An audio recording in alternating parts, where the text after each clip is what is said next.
Hello, people of YouTube. Hello. Hello.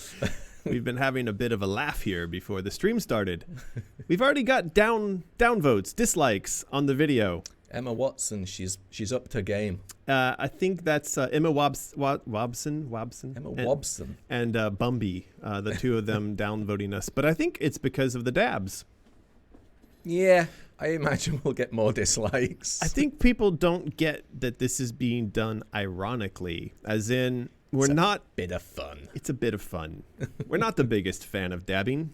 I'm not a dabbing fan, but I do find that the response that it's been getting online from outraged fans. Don't put dabbing in Alice. It's actually, it's fun because it brings out the people who don't seem to have a sense of humor about anything. Yeah. I was told this week. I S you not. I don't want to curse.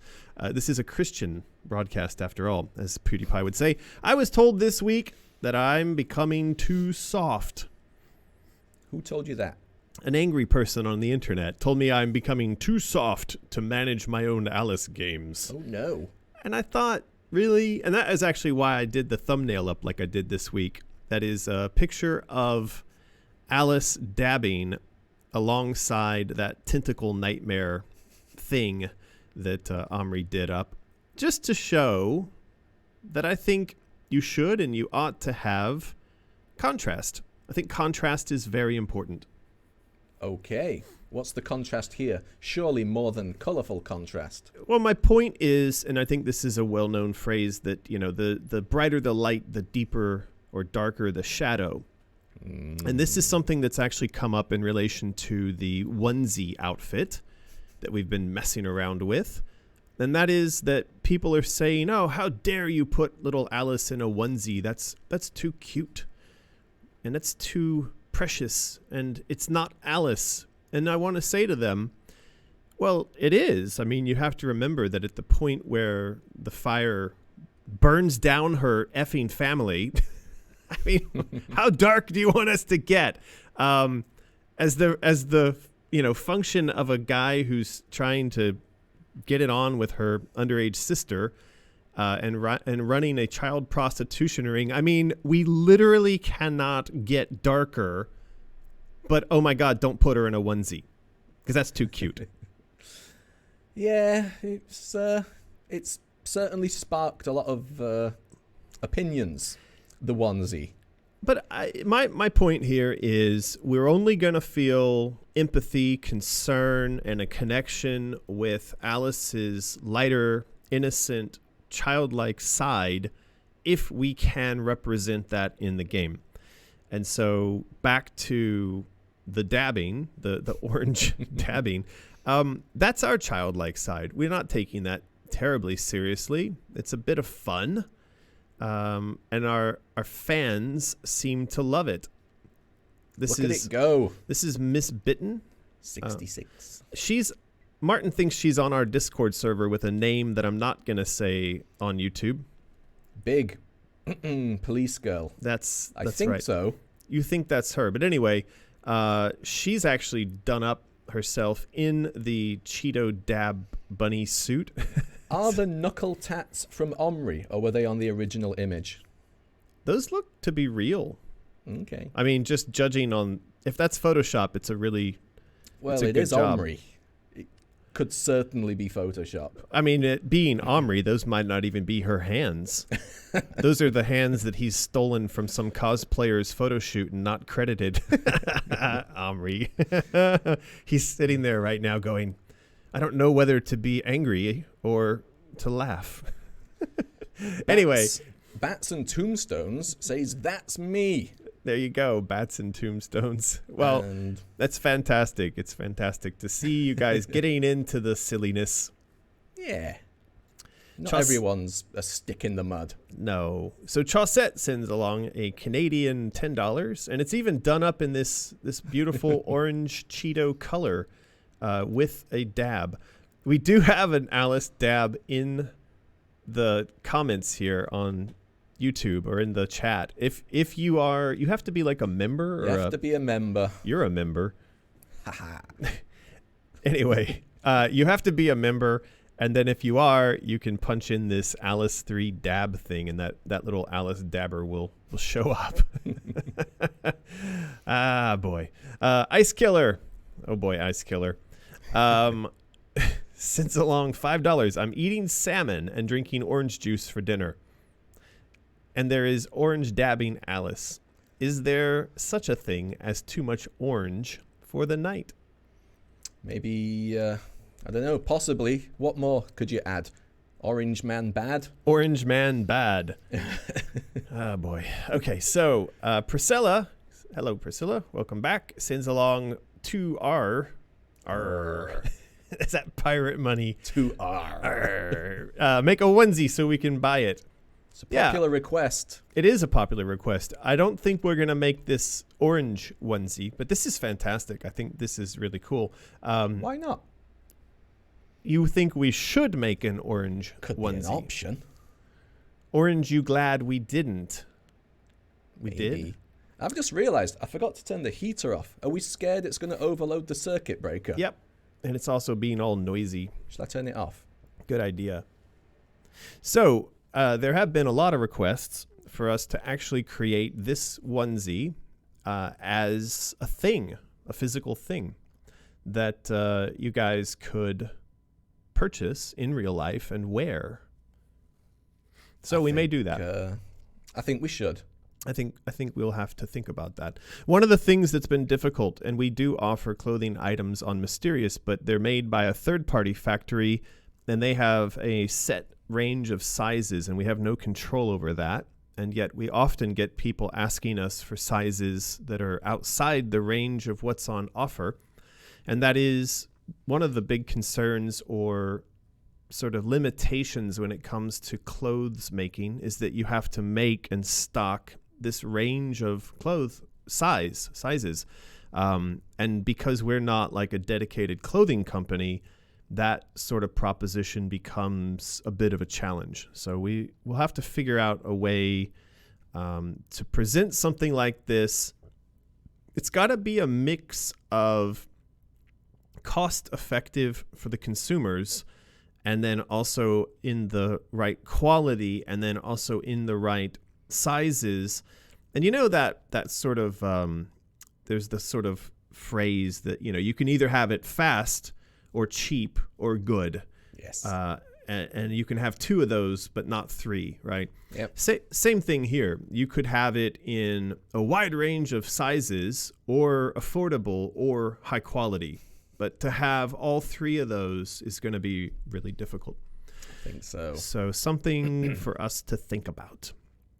Faux show. Yeah. Well, we did start the show off skipping past all of the things we've got going on for you today. I think the orange Just been rabbiting on for 10 minutes. Cheeto dabbing has fried our minds. It has. Before we get to these super chats, let's just point out that today we are giving away 4 prizes, a prize giveaway at each half hour during the show. And so today we're going to be giving away, this is a massive art print that's 90 centimeters tall. That's 3 feet for you people living in non-metric parts of the world. That is an art print from Alice Otherlands that is called Royal Blue Night. It's very good. We will be giving away 3 of these massive art prints. If you don't win one and you want one, they are actually for sale over on Mysterious. I think they're pretty expensive. They're like $60. But we're not selling a lot of them these days, so they're sitting around gathering dust. Therefore, we're going to give some away. Why not? And then what's the other prize, Font Lord? Tell the people what they're going to win. For the final prize of the stream, so stick around, is this little guy. Is that the noise he makes? That sounds like Lulu. It is a white rabbit plush, and that comes inside of an asylum, like a Rutledge Asylum inmate property bag. Anyway, so that's what you're getting for your prizes today. Let's take care of these super chats really quick. Colorful Core, hey, welcome back. Sends along Niz $2 and says, make an orange onesie so I can cosplay dabbing Alice. You're missing an E there, but we may do that. We may very well do that. Emily Mimnaw. Thank you for the super chat. Just a message of congrats for reaching your Patreon goal. Also, bless your orange puns. Orange, you glad we're going to be making puns all day. Yeah, we did hit our goal. This has gone quite crazy. We're now at over 3,200 patrons. You can see this growth graph thingy there. It just took off like a rocket. Yeah, it was sort of, this is the normal, and then bzz, bzz. It's also orange in color. Aren't you glad everything is orange today? Back at the beginning of that graph, we were kind of doing the patches. Yep. It really wasn't getting traction. Yeah. Sean Carey sends along $10. Thank you, Sean. And says, do the programmers have to be physically based in Thailand, or can they be there as online correspondence at all? Sean, I understand you're probably referring to the new studio that we're thinking to build in Thailand for the new Alice project. And yeah, actually, one of the things we've discussed is having this be more of a virtual office than our studios in the past. And so there may be opportunities for remote employees. As far as programming goes, I've found that's one of the tasks that's at least for the types of games and the type of development we do. I've found that's one of the things that's harder to separate out. But it's a little early to say. We definitely want to employ some virtual office techniques in this new studio. How far that extends into the programmers yet, I don't know, but it's a possibility. Someone wants to win Lulu. No, you cannot win Lulu. Not happening. I think that's all the super chats. No, that's about it. Yeah. Sure. Yep. Truth Decay. Okay, Truth Decay sends along Orange McGee's Alice Dabsylum. Dabness returns. Dabsylum. That would be a good one. Okay, so let us, now that we've announced our prizes, make the orange onesie a more cost-effective option. Well, kind of just talked about this. Cost-effectiveness over multiple sizes and multiple colors of onesies. It's something that would need to be looked into. Yeah, it's a little difficult, but we will look into it. Yeah. Josh McBride sends along $20 and says, "Love you, mean it." Well, Josh, we love you too, and we do mean that. This has been a week full of love as we've hit that goal, and we had a crowd design session early in the week that went really well. So I gotta say, I'm very happy with like the whole community and all the progress we're making. It's been absolutely fantastic. It's all going fantastically well. It is. I mean, who out there has such awesome fans that Orange Cheeto rabbit themselves up and make such cool art? We're actually getting the fans producing art that's pretty good stuff. I mean, we've got, during this last go round on the design for the onesie, we did have our patrons Fred and Desiree submitting some images, and they've come back with some more images. This time around for a circus theme and nesting doll. This would be like a grenade type weapon. And so they've done up an outfit and some hair design and all kinds of fun stuff. They do send a lot in. They do. This is another variation of the nesting doll, but obviously done up a bit like a grenade. That's always fun. I kind of wonder if we made something like that, like a grenade, it might be difficult to ship it. The shipping services don't take kindly to weapon-like objects. So no, they don't. We have Jackal Roman did up this apron, which I guess is a sort of kitchen apron, maybe, or maybe it's meant to be a cosplay apron. But anyway, did up this apron and put the alchemical symbols on there. and that's pretty cool. We have a very creative group of patrons. That little collection. Bafflement Chaos coin has got the whole collection there. Art prints, Chaos coin, little Jack Skellington in the back there. That's not ours, by the way. I know I often get confused. I've been called the Tim Burton of video games, but usually it's more like the poor man's Tim Burton of video games. It's not always complimentary, but whatever. And of course, we have some congratulation notes because last week I ran off and got married. Yay! Congrats! Yay. Sorry, Martin. I know that everyone watching these streams was waiting that sort of slow build up to the romance that was brewing between myself and Martin. And that one day we would run off and elope and we'd come back wearing our matching anime t-shirts. Matching onesies. And we would tell the world of our love. But Yen got in the middle of that. And she was like, no, stop that. You guys get out of that stupid YouTube man cave. We're going and getting married. Yenny. Yeah. Then we got some super chats. We did. Priscilla Nasoma, thank you for that, with 5. Any ideas of what the next goal and reward will be on Patreon? Don't know. I think there's going to be a kind of mini reward. This is something that Omri actually keeps pushing, and so he desperately wants us to do this as a kind of a mini reward that is a frame with the Alice family picture inside. He did make one for me and sent it a while back. He's been pushing this idea for a while. Can they see it on the on the what? What do you mean? On the camera. Can they see it between us, or is it out of view? Oh, the one that's back there. Yeah, it's right there. It's there. There it is. Yeah. There's the Deformo Terror Bunny. And then, there's the frame. Anyway, so Omri thinks that should be our next goal. I don't know. So you guys let us know in the comments below if that makes sense for a next goal. There was one other idea that got given to us for a goal, and that was Joey. I guess we'll just jump right into this. Okay. She sent along these Alice paper cutout dolls.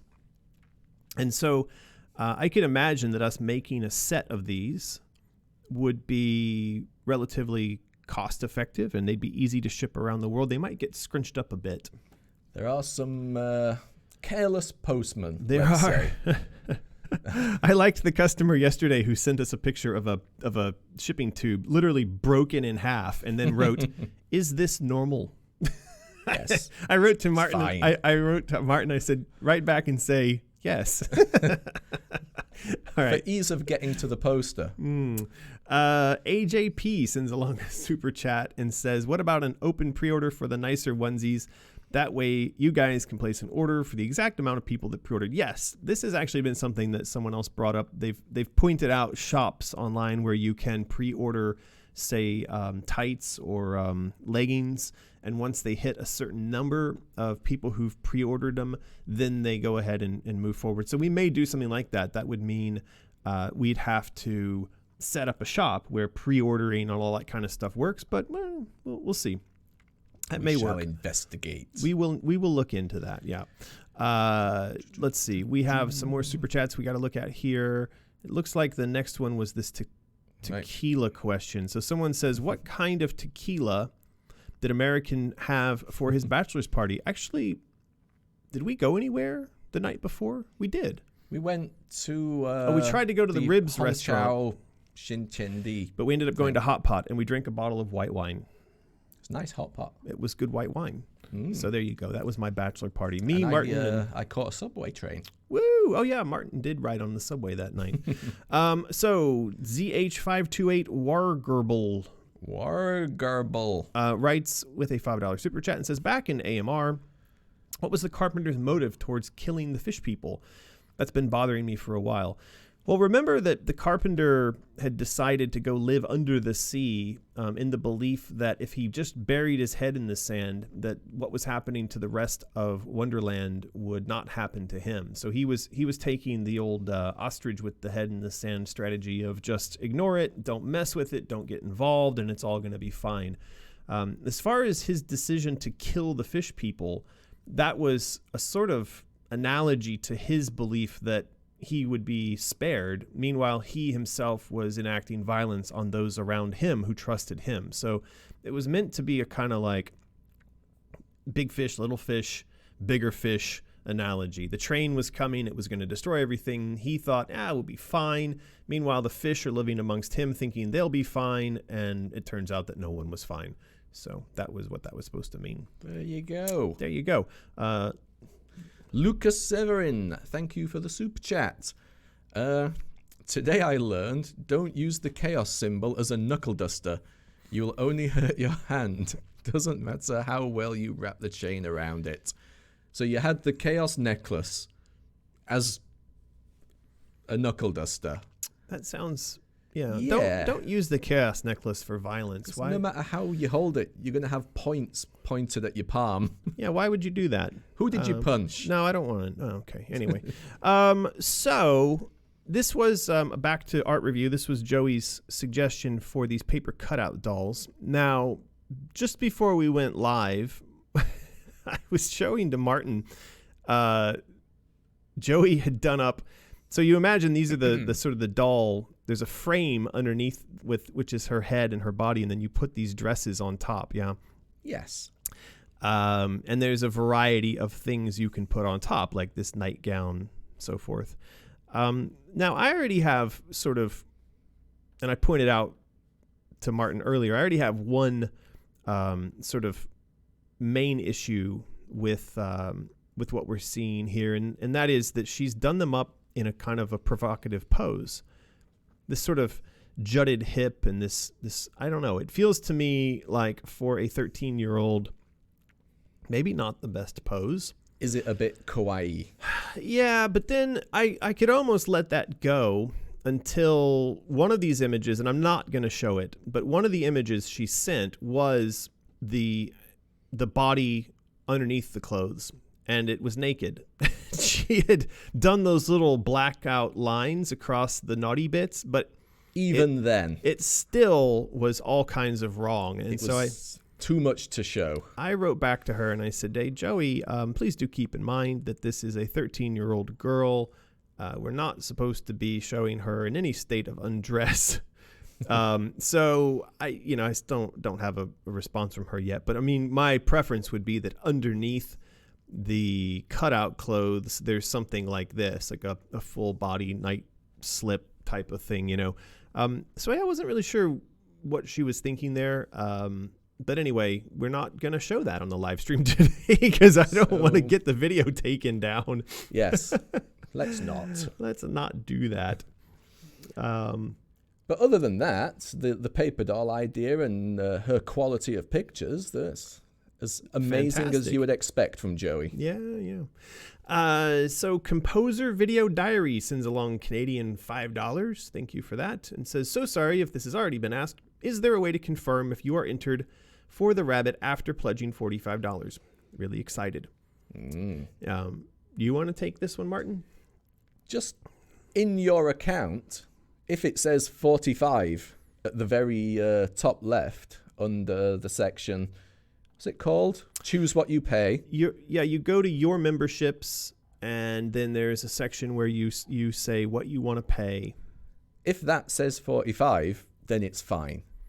I mean, there's no real way to give you 100% super duper ironclad guarantee until you're charged, which is going to happen at the beginning of February. But yeah. Yeah, we are getting a lot of these types of questions. I don't quite understand people's sort of, if you've entered a number here and it's showing 45 for what you choose to pay, you're done. You just click the update button and you're done. And it should be that if you go to revisit this page, you click on that link there, and then you're seeing this amount. you're done. There's really nothing else to worry about or to say or do. I think people were expecting some sort of email or a, hey, you've pledged right. Right. Well done. Yeah. I felt a bit upset, I said to Martin earlier today, because we had somebody over on the Alice Asylum Facebook page saying that we're liars, because I didn't quite get the complaint, but it was that we hadn't created a $45 tier, therefore we were intentionally trying to confuse people into selecting the $75 tier, which if you go and you read this post over on Patreon about how we like literally walk you through the steps of pledging $45, I didn't really understand the logic there. But anyway, I do urge everyone who's interested in this promotion, please go over to Patreon, look for the 3222 goal post and follow these instructions. And it's pretty simple, pretty straightforward. It couldn't be much clearer without us writing a novel to cover every single caveat and whatever. Yeah. Priscilla says with another $5, I prefer the frame and the family picture for shipping purposes. I know my paper doll would arrive completely wrecked as my patches did. Yeah, it's strange. No. I mean, we've sent those patches around the world and like 95% of them arrive in perfectly fine condition. And then there's a small percentage of them where it looks like the postman has decided to use the thing for target practice, and there's not much we can do to avoid that sort of damage, but not really. What are you going to do? We have another Anita Nut sends $5, and is this another of those sort of like I need a nut? I was thinking that. I feel like what was it last week? Rusty Cock. Rusty Cock, yes. Okay. Well, I'm assuming that Anita Nut is the sister or cousin of Rusty Cock. Okay. Was American the kind of student who was good at math but always getting marked down for not showing his work? No, I tended to show my work. I got in trouble. The most I ever got in trouble for in math class was I had a math teacher named Miss Chris who refused to call me by my name. She always called me Americus. Americus! And at one point, I think I made some sort of a rude comment back at her.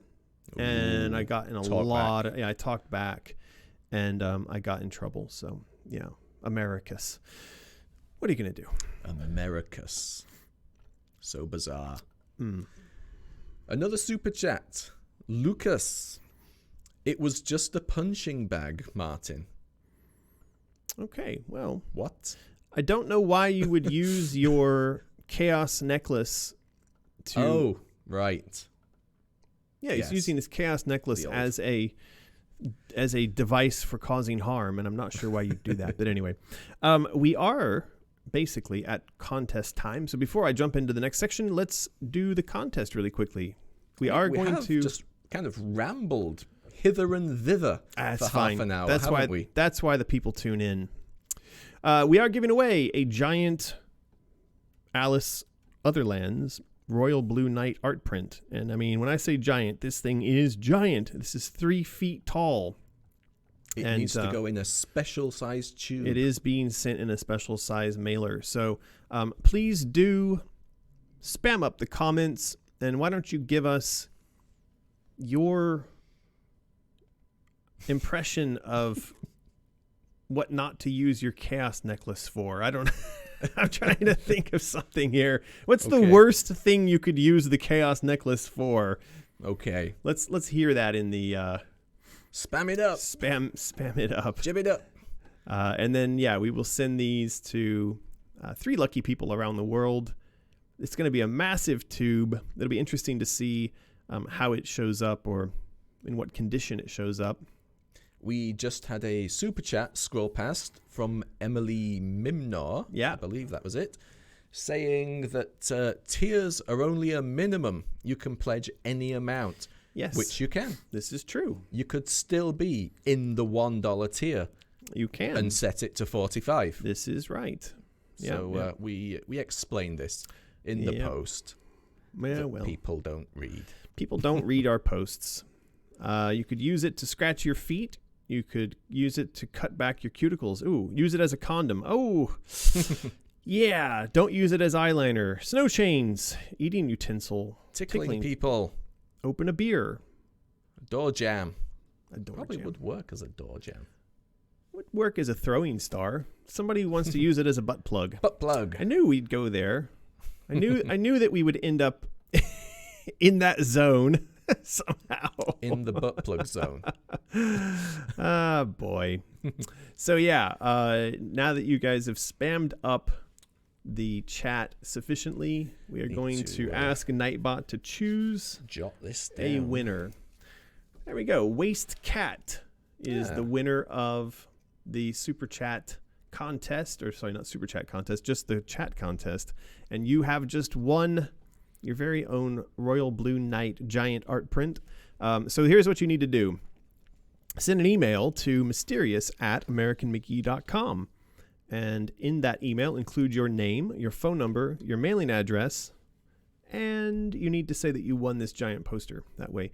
And also always remember to format all of that stuff in such a way as to not cause me stress and frustration, because if you cause me stress and frustration, I will not send you your prize.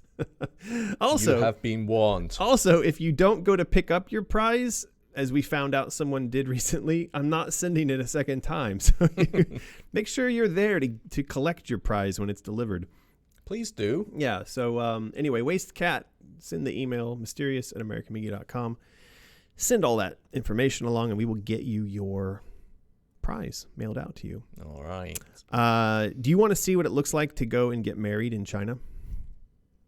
Go on then. All right. So this is Yin. This is my lovely, well, now wife. Wow, I'm married.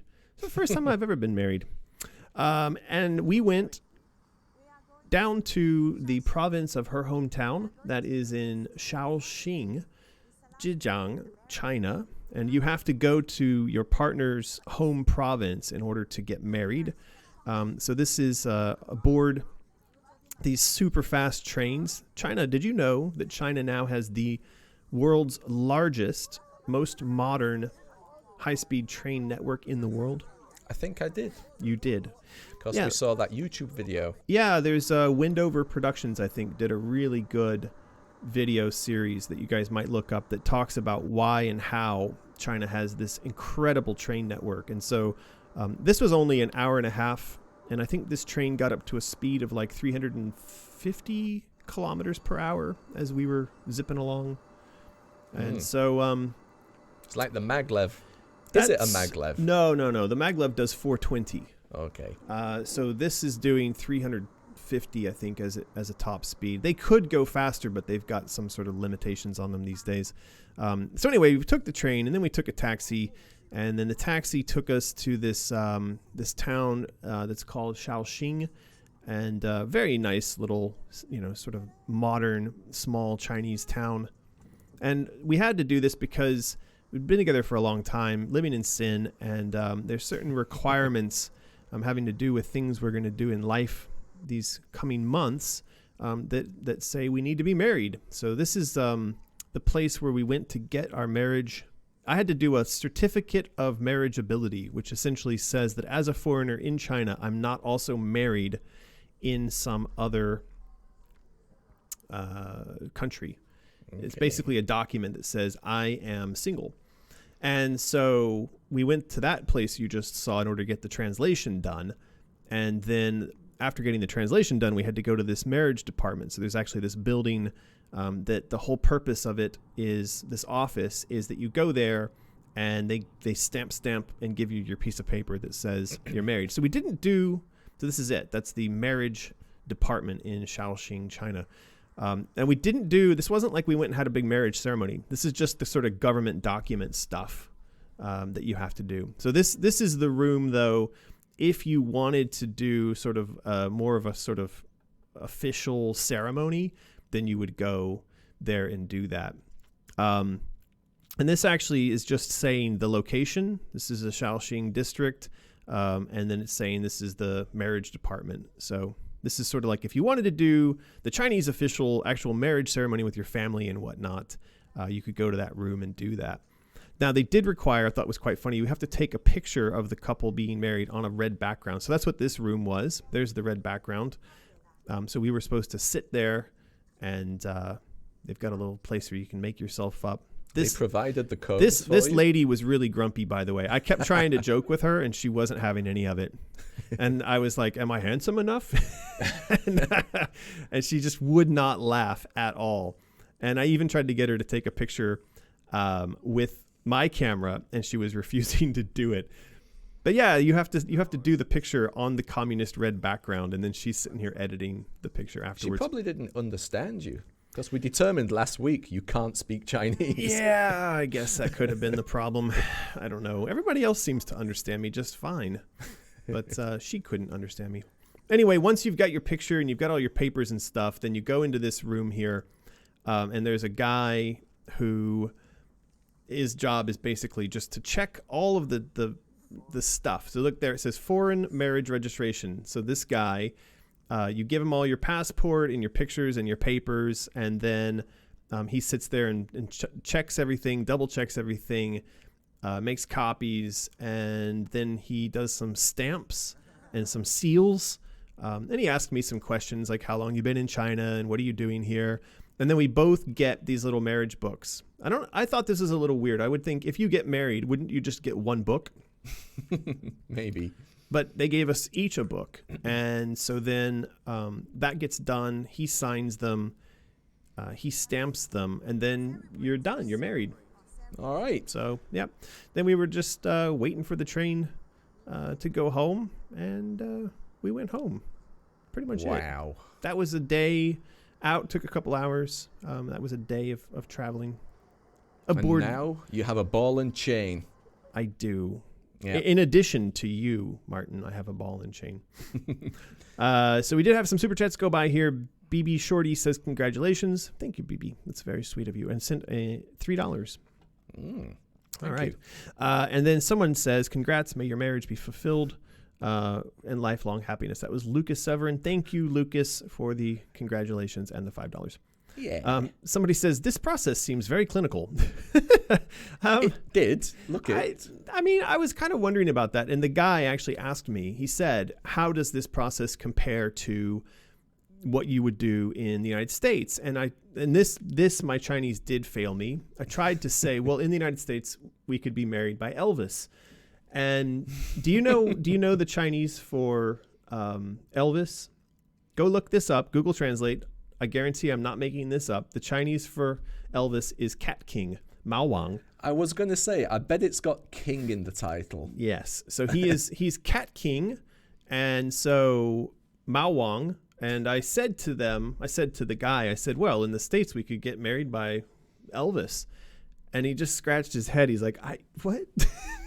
And then did you try saying Mao Wang? No, he just didn't understand. There was no making that make sense. You know what I'm saying? Like there was just no version of that he was gonna really understand. Because like this person said in the chat, this ceremony in China looks very official, looks very governmental. Yeah. Grant Moorhead sends $5 and says, how is it that he's married to someone like her and I'm still stuck with that thing upstairs that used to be my wife? That sounds... Grant doesn't sound happy. That doesn't sound happy, Grant. But I would like to say, and Martin knows this because he's one of my best friends and he's had to go through this with me. Yen and I have experienced some incredibly difficult times together. So I don't think that, relationships are always sugar and spice. Sometimes they are puppy dog tails and piles of poop. So you have to kind of work your way through that stuff. All about communication. I know that sounds very cliche, but it is all about communication. So thank you for the $5. Now go talk to your wife. Back to art review. We have some images from Joey. Ooh, next month's print. Is that what this is? Not this particular one. So what do you think we're going to do about the fact that some people want it in this variation and some people want it in the version that's got the little magical sprites coming off of it? Could we do both? No. Because next month is already going to be complicated enough extracting the plush data from Patreon. I don't want to add a choice of prints into that mix. I see. So I just want to be clear that whenever we're trying to think of unique ways to serve our customers, it's always Martin that says no. I'm a tough one to please. It's true, though. I understand, and I think people out there, I hope they understand as well, that the process of going through the data is not easy. I do it all. It's very time consuming. Martin has to do it all by himself. He does have help from a bit of software and from the guys over at BackerKit, but when you think about, sort of thousands of potential bits of art that have to be sorted, that's Martin's job, and he has to sort it out into the shipping labels and all this kind of stuff, and it's not easy. So I think we will have to do a poll. We could do a straw poll and put it into the description of this YouTube video after we've uploaded it, and we can edit it. Yeah, we might do that. So this is the larger. This is the version that's got the magic in it. It is magical. Yeah. So now I saw a lot of people commenting on this. Some people love with magic and some people love without magic. Which one is your favorite, Font Lord? I think I'm leaning towards magic. Mm-hmm. Yeah, it's just got a little extra something. I understand the other one. It's very desolate. Mm-hmm. But yeah, I do like those swirls. Leads me into I've got a question here on my little pad. Let's do it. Mike Kamer suggests that we could do a lenticulated print of this. I saw that. It's a good idea. I saw that. Do we know a factory that can make lenticulated prints? The print shop we use does have a lenticulated kind of folder binder on display when you go into the shop. Okay, well, you go ask them how much that would cost, and if it falls within our budget and we think it can be rolled up. I mean, this is a whole thing. Is like, can it be transported safely? What size? I doubt it would be rolled up because it would be quite rigid once lenticulated. Then that means it's going to have to be like an A4 size. Yeah. So this is the other question for our patrons is, would you accept this in a smaller format than our usual posters? Because if you look at our usual posters, like the ones we have behind us, so this is the red Cheshire art print. It's a bit in the distance there, so it's hard to see how big it is, but it is actually, what are they, 60 or 40 centimeters? 40 centimeters across? They usually turn out about 60 tall-ish. Yeah. So to be sure, though, I think the posters will always be posters, but I think a lenticulated print could go up on Mysterious. Yeah. If possible. I like the idea. I may ask in the shop about that. Well, let's see. We will post this up and we will try to figure it out. But still, I think we should do a poll about this. Okay. So I can wangle up a straw poll and put it in the video description later. Sounds good. Okay, so yeah, Taylor says do a poll for the print. I'm hoping I'm not.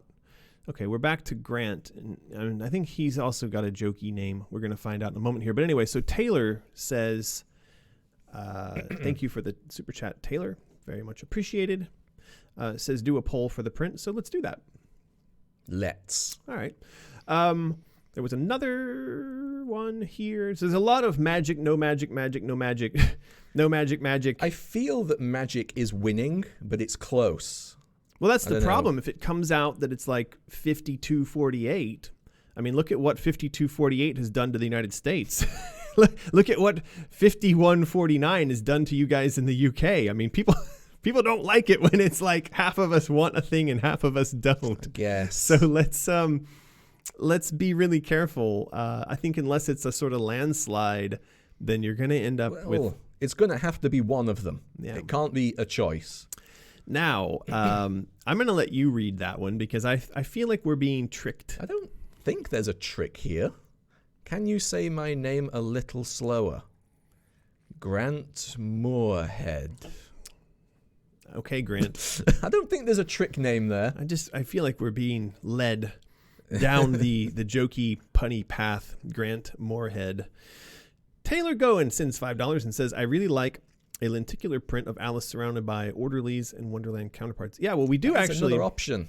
We have a lot of, and that may be maybe what we go into now is we move away from these straight up paper prints into a series of lenticular prints based on some of these 1-2 images that we have. Worried about shipping. Let's look into it. It'd have to be flat. This is, and again, for those of you who know about the stuff that we send out, these rabbits, the prints, whatever, that is always the balance we have to strike between. So then it comes down to size in terms of the physical volume dimensions, weight, the mass of the thing, and then also quality and whether or not it can be shipped, So whenever we're trying to figure out prizes or rewards or things like this, even the art prints these days, one of the reasons that we don't do such big art prints anymore is because a lot of times the giant poster tubes get sent back and we have to use a more expensive version of shipping to send stuff that's over, what's the limit? 60 centimeters? 50 centimeters. And that has gotten smaller and smaller. Like they keep making the sizes of tubes we can send smaller.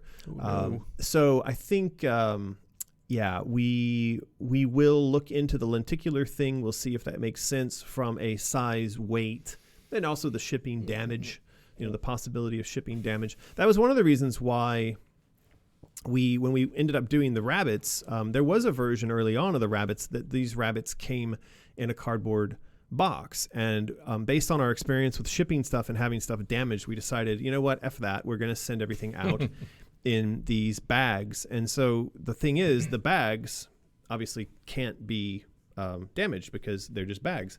And these also have a thematic thing, and you can reuse them. So there was a lot of thinking that went into, well, why not a bag instead of a box? And we have to keep things like that in mind. And there's a spare eyeball. And that rope is mighty. It is. Handles. Well, I mean, we put Bethesda's stupid Fallout bag to shame. And this is where all the canvas went when Bethesda said that they were out there was no canvas left in the world. There was no canvas left in the world. It's because of our bags. We stole it. Sorry, Fallout fans. Yeah, sorry about that, Fallout fans. So yeah, we will figure out what our next prizes and bits are soon. Yeah. What's this? What are we looking at? Well, this is something that Omri sent along a while back. This was meant to be, well, you can read it here. It's Asylum people. Oh. It's kind of interesting. Do you think this is true? You read those things out and let us know if you think, as a Britishman. Asylum people, visitors to Victorian England who want to get admitted to an asylum will need to have depression, manic depression, psychosis, or epilepsy. It's probably true. Get classified as an idiot or imbecile. I'm sure those words are not politically correct anymore. You should be in an asylum then. In other words, have a developmental disorder or learning disability such as Down syndrome. I guess that was true back then. Be an elderly person with dementia. That's me. Be an alcoholic. That's me. That's you. Contract syphilis. That's you. Wait until it infects your brain and nervous system. Blah, blah, blah. Contract Pure is it purple fever? No, pure fever. From poor hygiene. I don't know. That's you. I guess most of those were true back in ye olde Englandy timies. Yeah, well, I don't know. So these were the things that could get you admitted to an asylum. And it's true that it used to be that asylums were not so much about people who were straight up crazy, but they were about people who had unavoidable problems, like, say, Down syndrome. They maybe were addicts. They had syphilis. Now, this is all very gross. Omri, what are you doing? Look, she's got puerperal fever. She doesn't look like she's doing very well. It seems like someone's sewn up her lips. Is that what happens when you get puerperal fever? I'm not sure. We'll have to go look this up. Anyway, he did up, as he always does. He likes to do this black shiny everything. Cenobites. Man, I really like this thing. This would be really cool to have as a scooter in Shanghai. Can you imagine racing around on that? I can imagine you getting stopped on a daily basis. I think it would become quite annoying. I think they'd be too afraid to stop me. Chinese people are really afraid of ghosts, so they don't mess around with ghosts. I don't know, man. I think that would be fun. What's going on in the chat? Yeah, we're gonna have to figure out more about this pure appeal. Pure appeal. Somebody's gonna have to. I'm sure someone is going to correct us in the chat here. Where's some super? Oh, here we go. Priscilla, you go for that. Priscilla Nasoma with 5. How did you attach the posters on your wall? I'm so afraid of damaging mine that it's still in the tube. So I use good old double-sided 3M. doodah. This is 3M double-sided doodah. Is that what you call tape? No, just when you can't think of a word. Oh, so I use this stuff. It actually looks like that. It's got foam, and it's kind of soft and foamy, marshmallowy.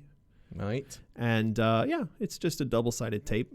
Seems to work all right. I mean, it would maybe damage the art if you were to try to take this off later on. So I think there's a lot of people out there who are collecting our art prints that put them behind glass. They frame them, and then they hang the frame up on the walls. So up to you, though. It's your art print. You can do what you want. Yeah. We're not the boss of you. IP Freely is back. Is anyone in China ever rude to you because you're a white person named American? No.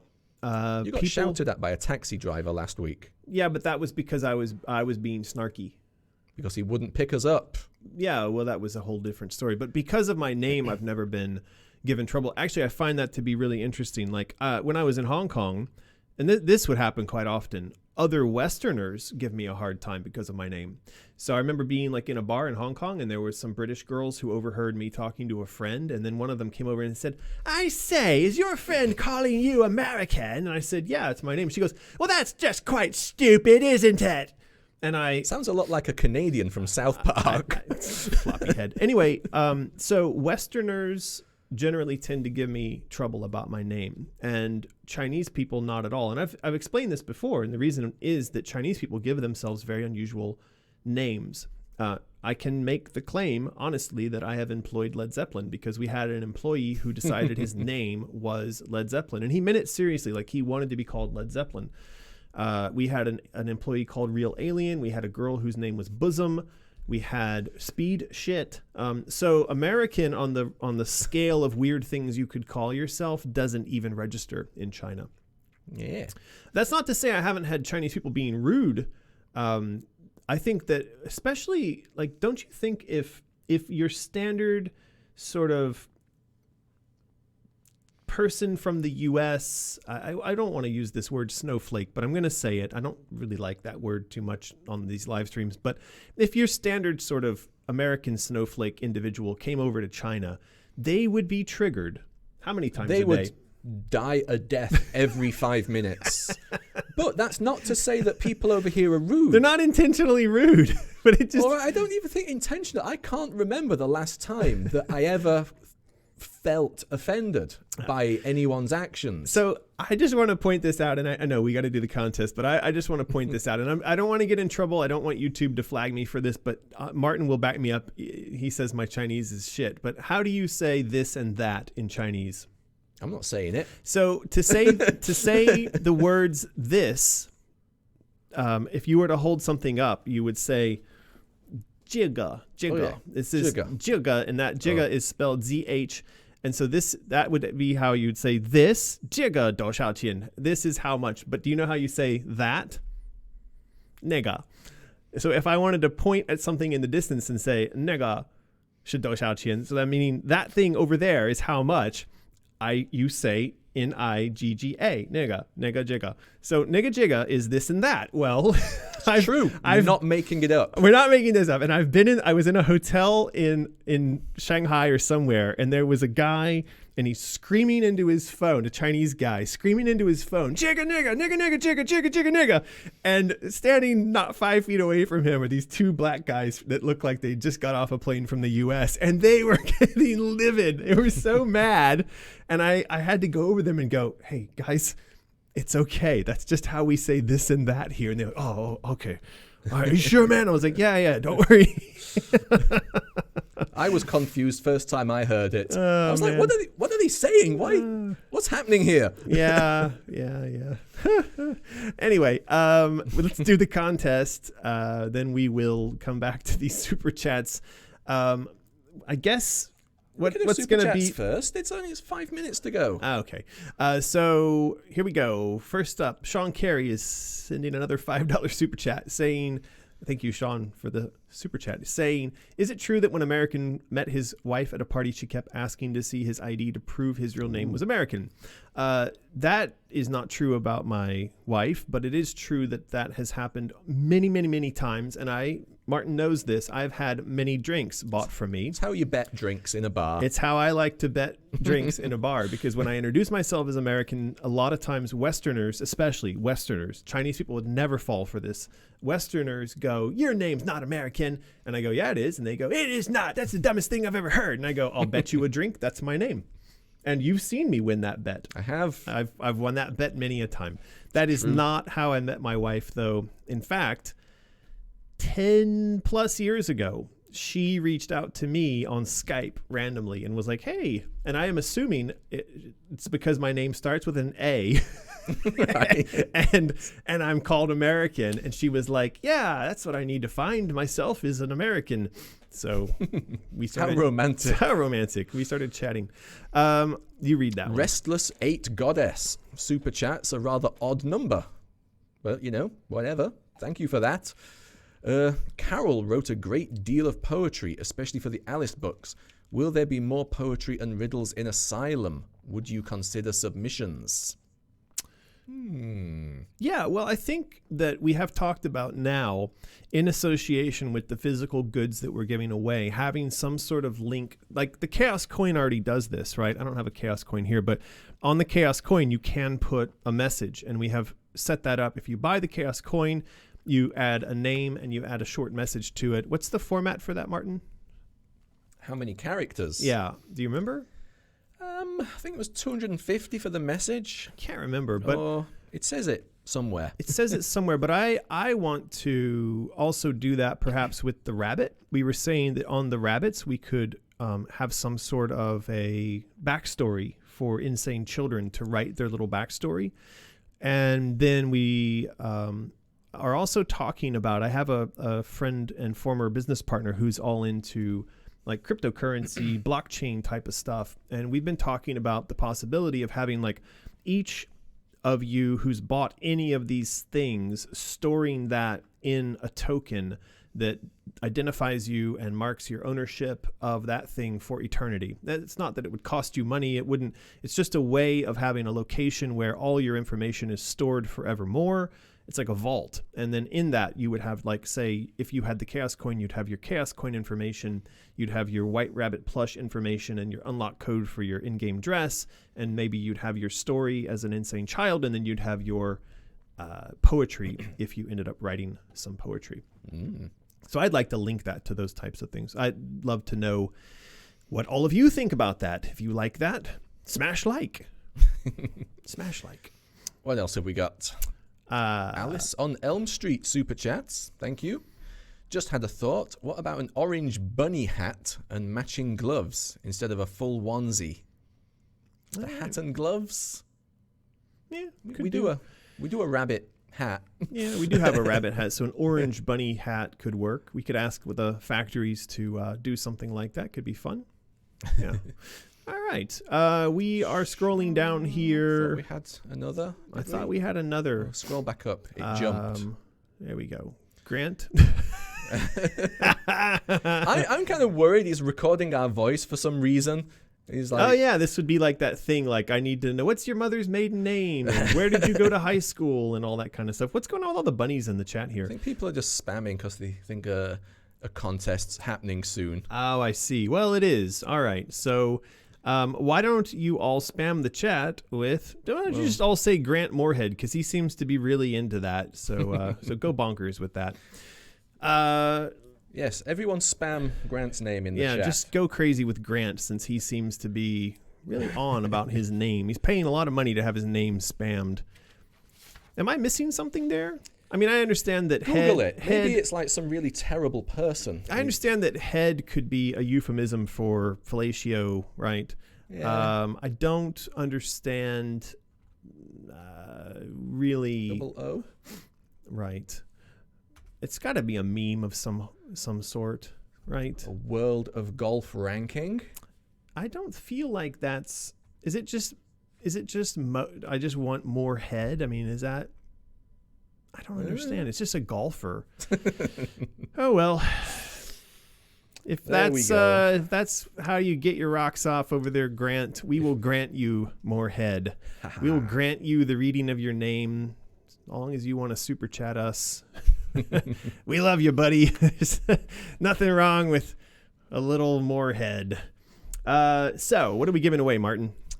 Poster. Let's see that poster. Again. Oh, do I have to hold it up again? You do. I mean, what else you got to do here? There's a thin sliver of it. That's a big poster. Massive. Ooh. It's like Catching almost the light. 3 feet. Oh, now you can't see it. It's huge. There we go. It's absolutely huge. Yeah.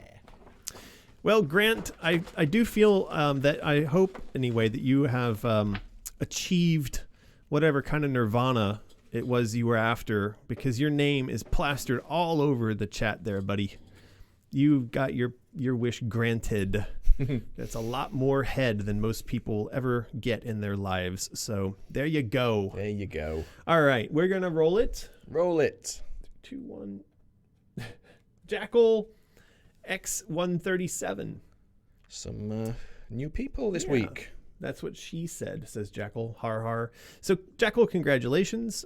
You have won a giant Royal Blue Knight art print, and you will need to send an email to mysterious@americanmiggy.com. Include in that email your name, not if it's Grant Moorhead, your mailing address, and your phone number. And along with that, please do mention that you won this giant art print. Be sure to format all of that in such a way as to not cause me any kind of grief or frustration, because if you do, then I will not send you your prize. You have been warned. You have been Jackal. warned. And I think it's quite funny. Now the emails I'm getting from the prize winners are like, oh shit, oh man, I hope I do this right. Please tell me this is right.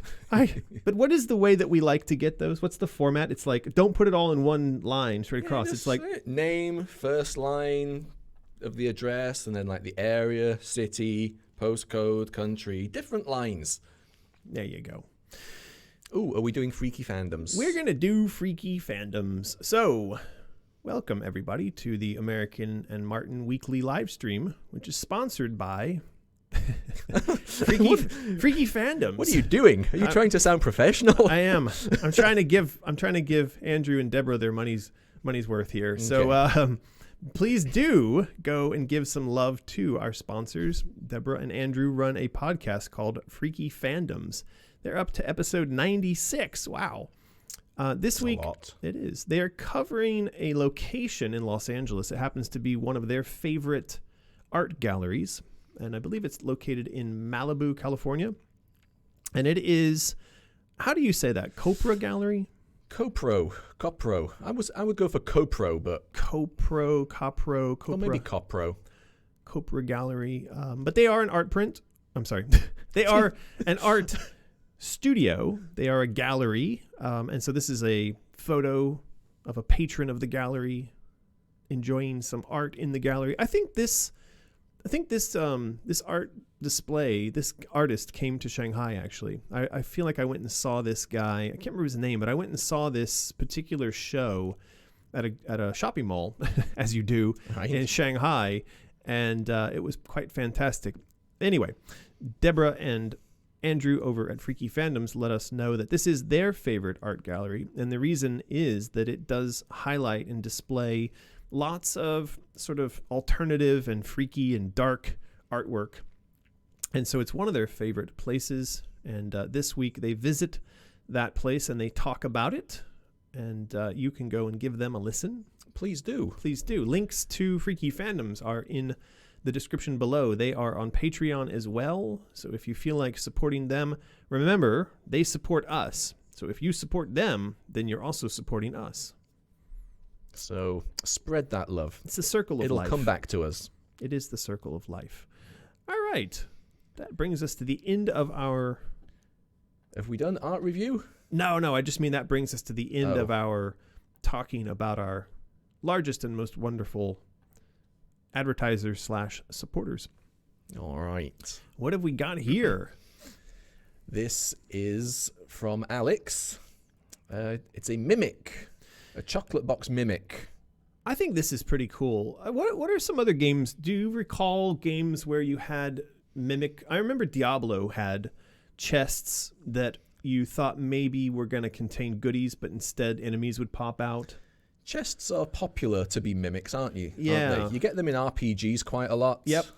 Trying to think of another mimic. I feel like in some of the Zelda games, you had things that looked like... Well, of course, you had rocks that turned into enemies in some of the Zelda games. I'm trying to think of other famous mimic characters, but I think... Yeah, anyway, so this is a chocolate box. And the reason that this has been done... and Dark Souls had mimics. Yeah, Prey has mimics.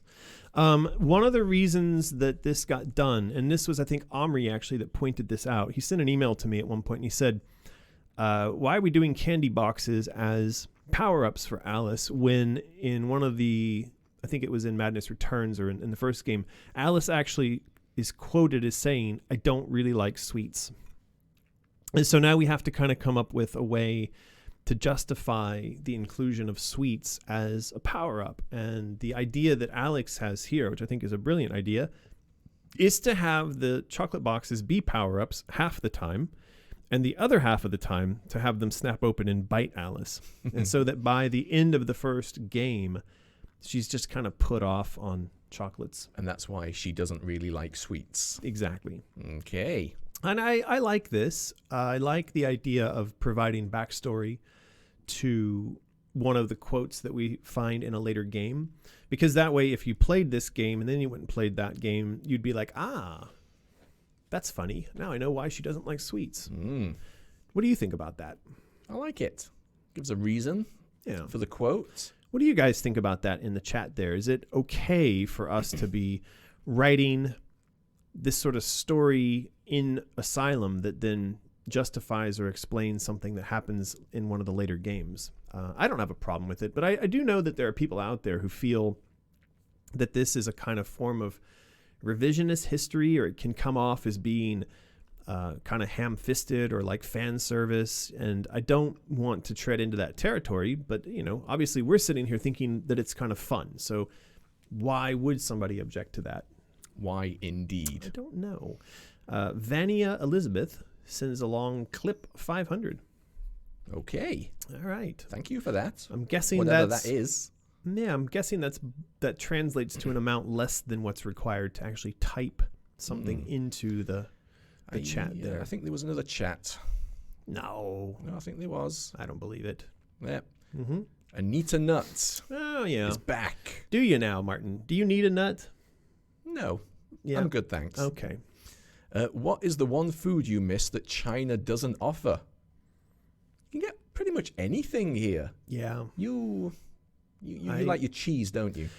But you get cheese here. Expensive. So, what happened for, say, Japan and Hong Kong was that a lot of international chefs moved to those places, and I'm talking like Michelin star, very high-level chefs, moved to those markets when their economies were booming.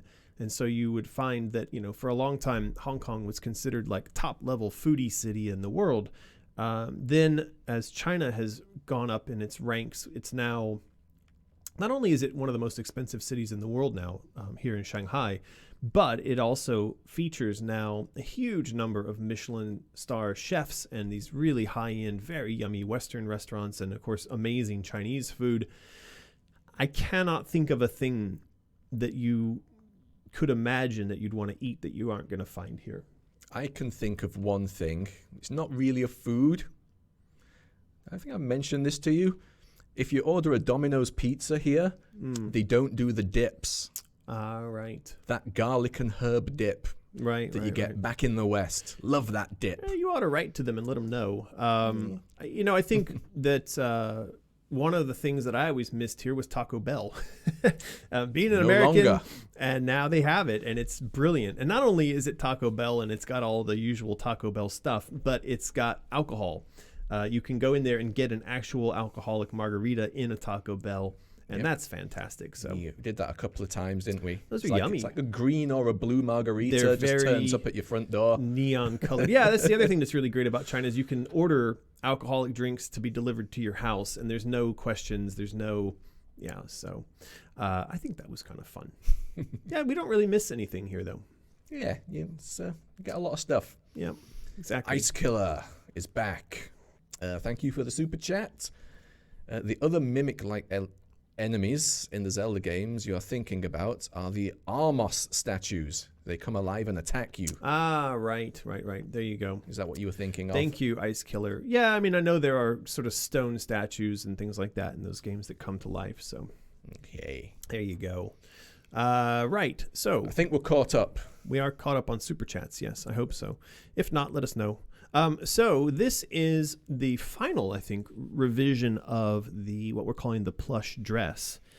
So for those of you who weren't following along during the saga of defining this concept for DLC to be attached with the Plush Rabbit Collector set, we had a couple variations. Of course, we've had the Plush Rabbit Onesie, which is now infamous. But this is what we decided on for the DLC. Now, how did we decide we were going to present this in terms of the mechanism? For DLC? Mm. You mean how they get the code or how it appears in game? I mean, the timing mechanism. Okay, I'll explain it. I thought... Yeah, you confuzzled me slightly there. All right, so here's the deal. We had a bit of back and forth because I mentioned during some post or other that this would be DLC. And then the internets went crazy. They got really angry at me because it was suggested that maybe the only way you could get this dress as DLC was if you got this rabbit, and this rabbit came with a code. And then we had people saying, no, that's really wrong. What if I want the dress? What if I want the dress without the rabbit? Ah! And they were really angry about it. And so what did we do? We chatted about it with you guys, and we thought the best way of doing it was have it as a timed exclusive. So everyone who gets it via the Plush DLC gets it for an amount of time, and then after that time has elapsed, it becomes available to everyone in the PSN or Xbox store or wherever the hell it is. Are you okay with that? Are you going to still be angry about that, internet? I'm always angry about everything. Ah! All right. It's a good idea. Timed exclusive. So it'll never become like, oh, I missed out on it, so I will never, ever have it. But it makes it special for those who got it soon. There you go. All right. Vanilla is back with 2,500 clip that this is time. That is a Chilean peso, apparently. Ooh. My bad. First mimic I ever knew was in Ragnarok Online. They were cute, though. Keep up the good work. Greetings from Chile. Awesome. Well, thank you for those greetings. Mimics. Yeah, cute mimics are okay. Well, I mean, our candy boxes look tasty and cute. Yeah, before the teeth come out. Exactly. So, yeah, thank you for that super chat. And, we are going to put this dress, the plus dress, into the game as a bit of DLC. And the way you get it early, it's not the way you get it at all, but it's the way you get it early is by purchasing the Plush Rabbit set. And of course, the Plush Rabbit set is the thing that we have been promoting for ages now, and we are at the point now where we are celebrating the sort of acquisition of the hitting of the goal, the unlocking of the 3222 goal. We did unlock the goal yesterday. It was a phenomenal. We were actually over on Discord for the moment that it unlocked. Probably was about this time yesterday. I think so. 24 hours ago. So in that set, if you're a patron, you can get the bunny, rabbit, the hair. Mm-hmm. You can get this Lulu patch, not the Lulu. The Lulu is not included. You will get this DLC dress early, and then other people can get it later. They can get it without having to buy the bunny, god damn it. And then you'll get this inmate property bag. So all of that stuff sent to you anywhere in the world, free shipping, Wow. for only $45. We're amazing. That's pretty crazy. You can click the links in the description below to access that. You have until January 31st of 2019 to take advantage of this offer. After that, you will be able to go over to Mysterious to buy this thing and to get that stuff.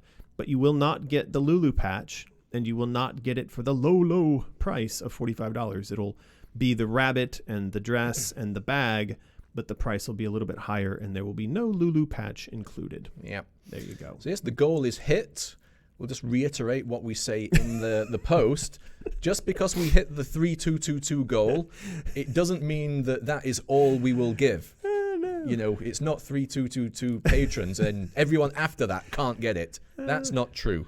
So anyone who wants to sign up for Patreon at the $45 level for just 1 month only before January 31st can get this. Go do it. Regardless of how many patrons it says on the site. Yes. We have a Mr. Ulate in the super chat there. He's asking, thank you for the $5, Mr. Ulate. Aside from the high-speed rails, is there any technology that's standard in China but has yet to come to the U.S.? Well, they are about to roll out 5G here. They're quite proud of the fact that they're going to be the first country in the world to have a 5G network up and running. Okay. And what does that mean? It's like 100 gig a second to your phone or some insane... I was watching a video on this. Is it ready? Yeah, they're doing it. Because it's like a really narrow band now. Apparently they need to like completely cover a city in antennas.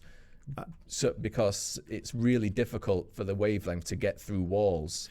Yeah, well, I understand that. So, but if you look up the news, so here in the news, if you do a search, you will find that China is going to deploy 5G in these cities. Hey, that's near us. Well, this is right next to my house. Yeah. So actually the very first place that they did a test site for 5G was at this massive convention center, which is near to my house.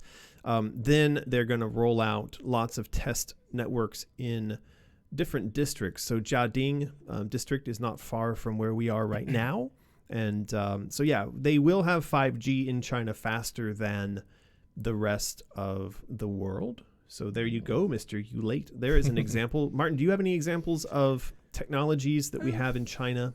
It's not really something specific to China, but I think they probably integrated virtual wallets a lot faster over here than anywhere else. Yes. I mean, if you've got your phone in your pocket, you don't need to carry money. And it's been like that for years. It's crazy. Everything that we do now, we do on these. And I mean, like, that is paying for something that's 1 cent. You just do with your phone. You just beep, beep. And everybody's just constantly beep, beep, beeping each other now. You can go out of the house now without a wallet ever. And you basically, you can summon a car.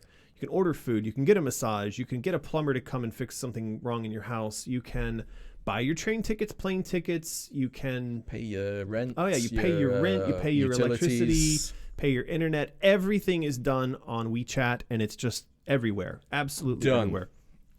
It's done. So it's pretty, that's pretty ubiquitous. And I think that, I don't think the rest of the world is anywhere near as integrated on that as China is just yet. Yeah, it's pretty cool.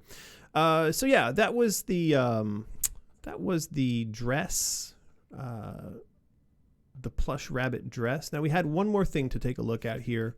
So much art today. There is a lot of art.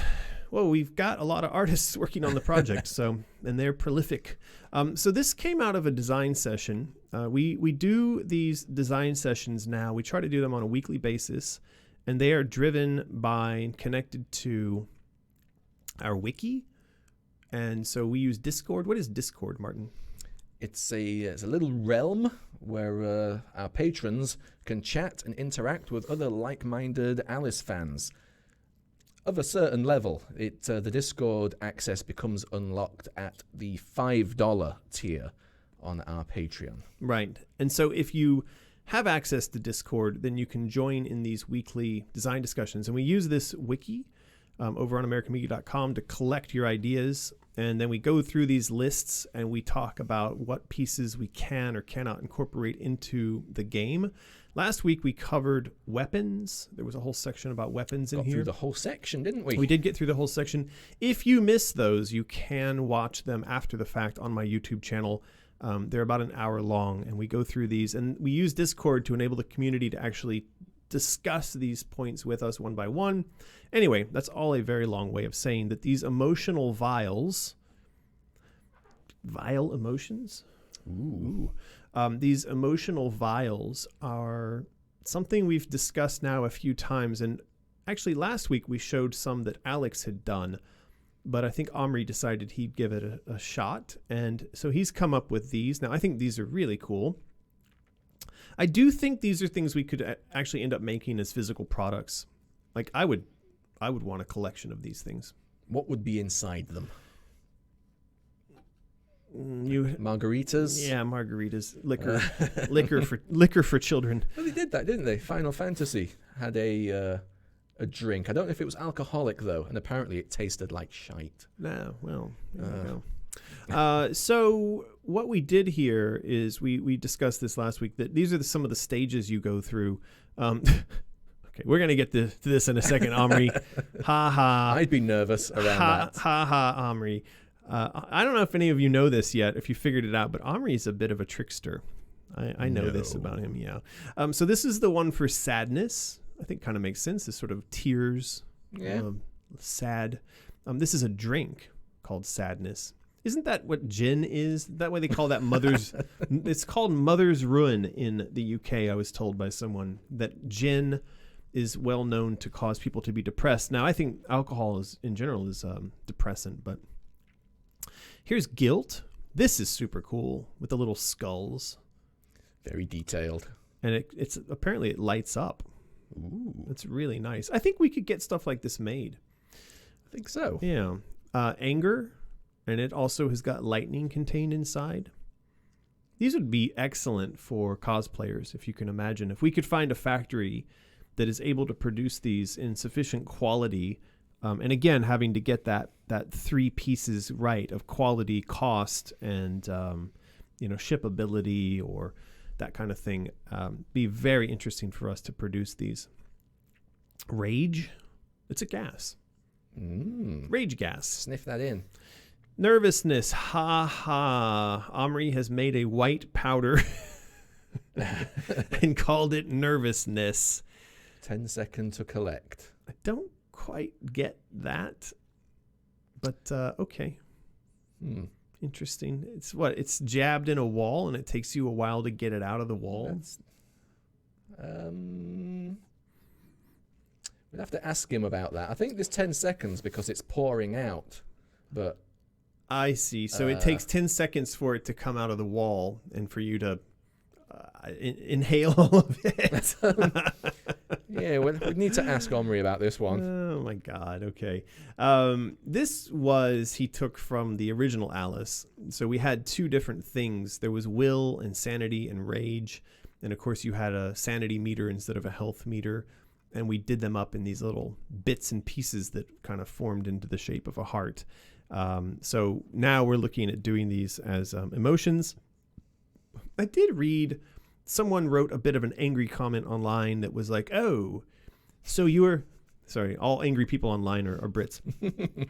Oh, I see. You're ripping off the Alice television show where the main character collected emotional bits. And I was like, come on. We could claim that the Alice television show is ripping us off because we came out in 1999 and I'm pretty sure that show came after us. So... No. No. No. Get bent, governor. Get bent. Taylor Goen, thank you for the super chat. I think Alex's would make better physical collectibles because it would be hard to displace Omri's designs. Though I love his rage vial. It is good.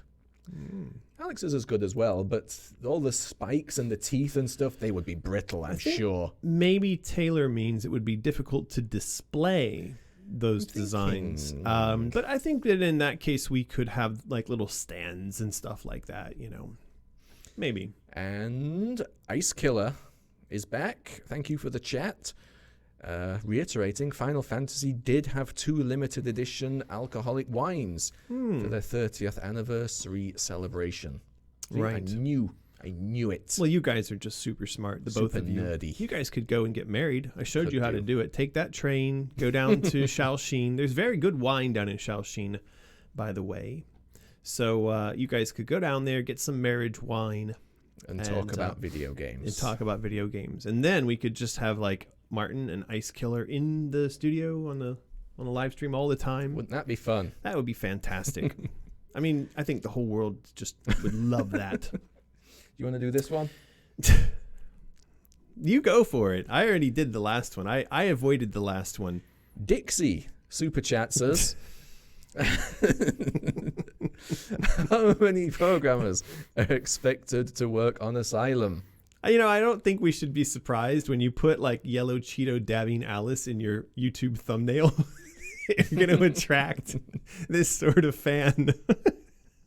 We did bring it on ourselves. I mean, It's all good fun. it's fine.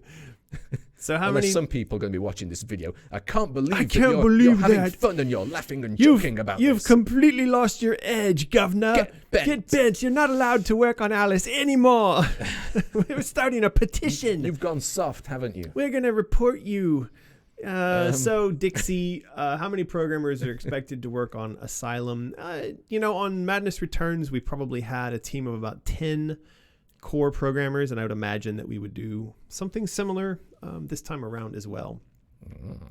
So, yeah, 10. There you go. There you go. 10. 10. That's your answer. Right. How about we do another giveaway? All right. All right. What are we giving away, Font The Lord? final. One last. Show it off. The final of... I'm going to go back a bit. Of this Royal Blue Knight poster. There you go. There you go. So, you do need to spam the chat. Why don't you spam the chat with Your own comedy name. what's your funny name? Is that a thing? You know what my funny name is? I told you this before. My sisters, when I was young, didn't know how to pronounce American, so they would call me. You know this, don't you? Sounds familiar, but finish it off. You don't know what a Oh, yeah. you don't know what a That. merkin is? So my sisters, they couldn't say American, so they would say merkin. And it wasn't until later in life that I discovered that a merkin is an actual thing. It's a pubic wig. And this has to do with having to shave your genitalia as a result of having some sort of sexual disease. And Okay. So I spent an early number of years being referred to as merkin. What about you, Martin? Did you Really? I didn't have a cool name like you. No. Yeah. Sorry to be boring. Come on. At least I've got one now. What is it now? Font Lord, Oh, apparently. Font Lord. Oh.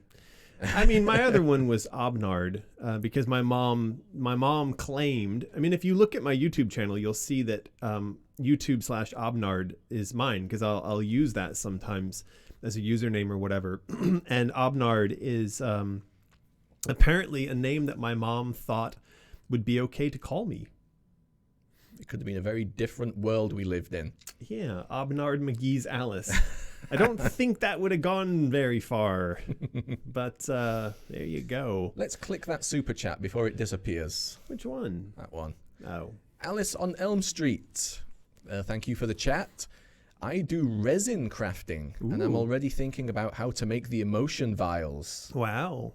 That sounds like a great idea. I think resin would work quite well. I do. I Wow. always wanted to get into resin casting as well. So. I told you recently I've got into watching wood turning videos on YouTube. Yeah. They use resin quite successfully, quite a lot. Yeah, there you I like go. that. Yeah.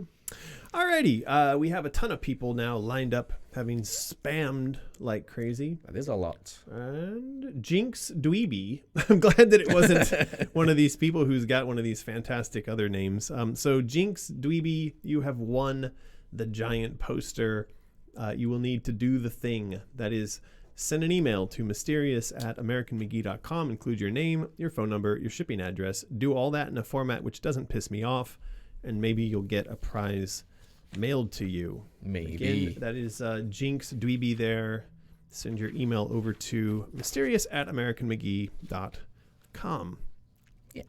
Let us take a moment to touch on Out of the Woods. I did update a page on my blog. You can go and click on here. That is the Out of the Woods Rules and FAQ. And the title is Out of the Woods Rules and FAQ. Martin, why don't you tell the people what this is all about? It's the Out of the Woods Rules and FAQ. People write in to our Kickstarter page and contact us via other methods, just asking some questions about Out of the Woods. What happens in such and such a situation?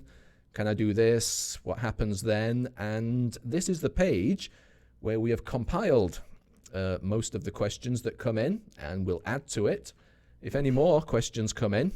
So yes, if you have a question about Out of the Woods rules, check this page first. It's probably answered here. I mean, I do think we need to add a little more detail to this. Like, I even saw that we had clarified this rule, and I would have thought that, okay, what can you do? This was the biggest rule that we should have put in that we forgot, we left out, and we feel bad about that. We're sorry. But we did clarify it by saying that if you've run out of things to do, you don't have to play. You can just pick a card. But then I saw one of the comments to that was, well, how many cards can I pick? So it says it there, pick a card. Well, I know, but people don't read the things that we write, and then they ask silly questions. So we will continue to work on the rules here and try to make this stuff as clear as possible. If you have suggestions or ideas for things that need to be added or things that need to be made more clear, please let us know. It's quite easy for us to go and edit this, and we can add all of these notes. And hopefully someday people will learn how to use Google, and then they'll Google the question, and they'll land here, and they'll have their question answered, and everybody will be happy. Lucas Severin, Super Chats. Will there be an online version of Out of the Woods? There kind of is already on the Tabletop Simulator on Steam. It's not perfect, but Marcus Raven, he did very well in setting that up for us during the Kickstarter and such. So big thanks to him.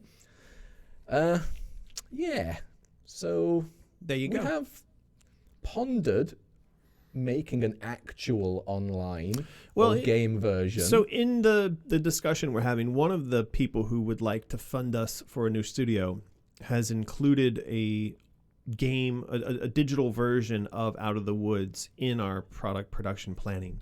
So that would mean that in the first year of the life of that studio, one of our goals would be to produce a game. I always say game because I come from games and I just think games are digital video games. But anyway, would be to produce a video game version of the card game of Out of the Woods.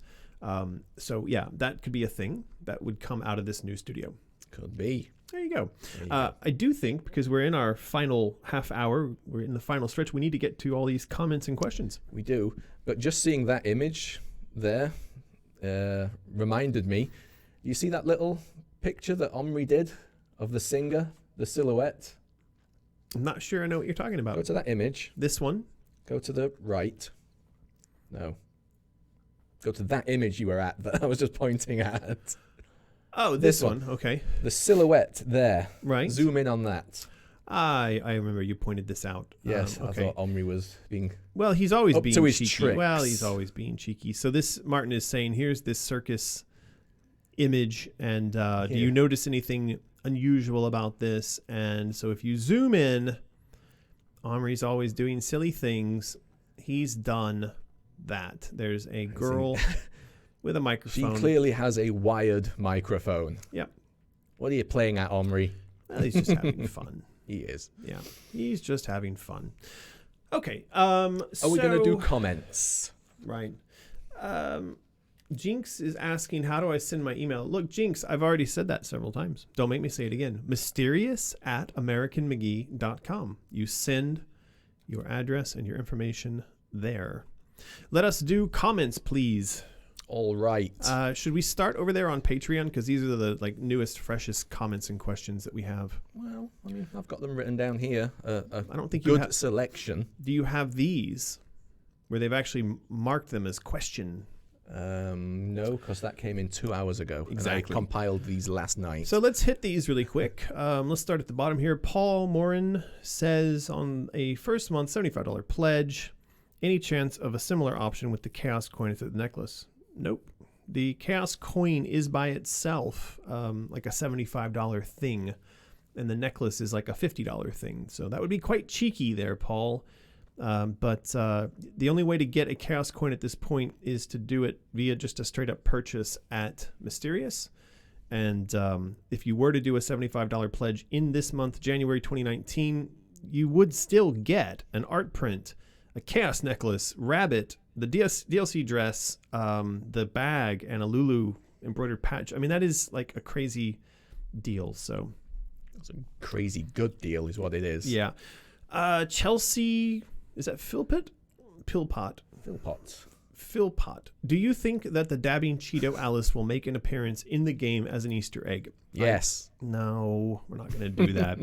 Not even if you do like a certain combo on the D-pad, like a really super secret idle animation. Do people really want that? I mean, I think we're having some fun with it now, but I don't know that people really want that in the game. So let's open that up to the comments. If you want a dabbing Alice in the game, smash like. If you don't want a dabbing Alice in the game, smash like.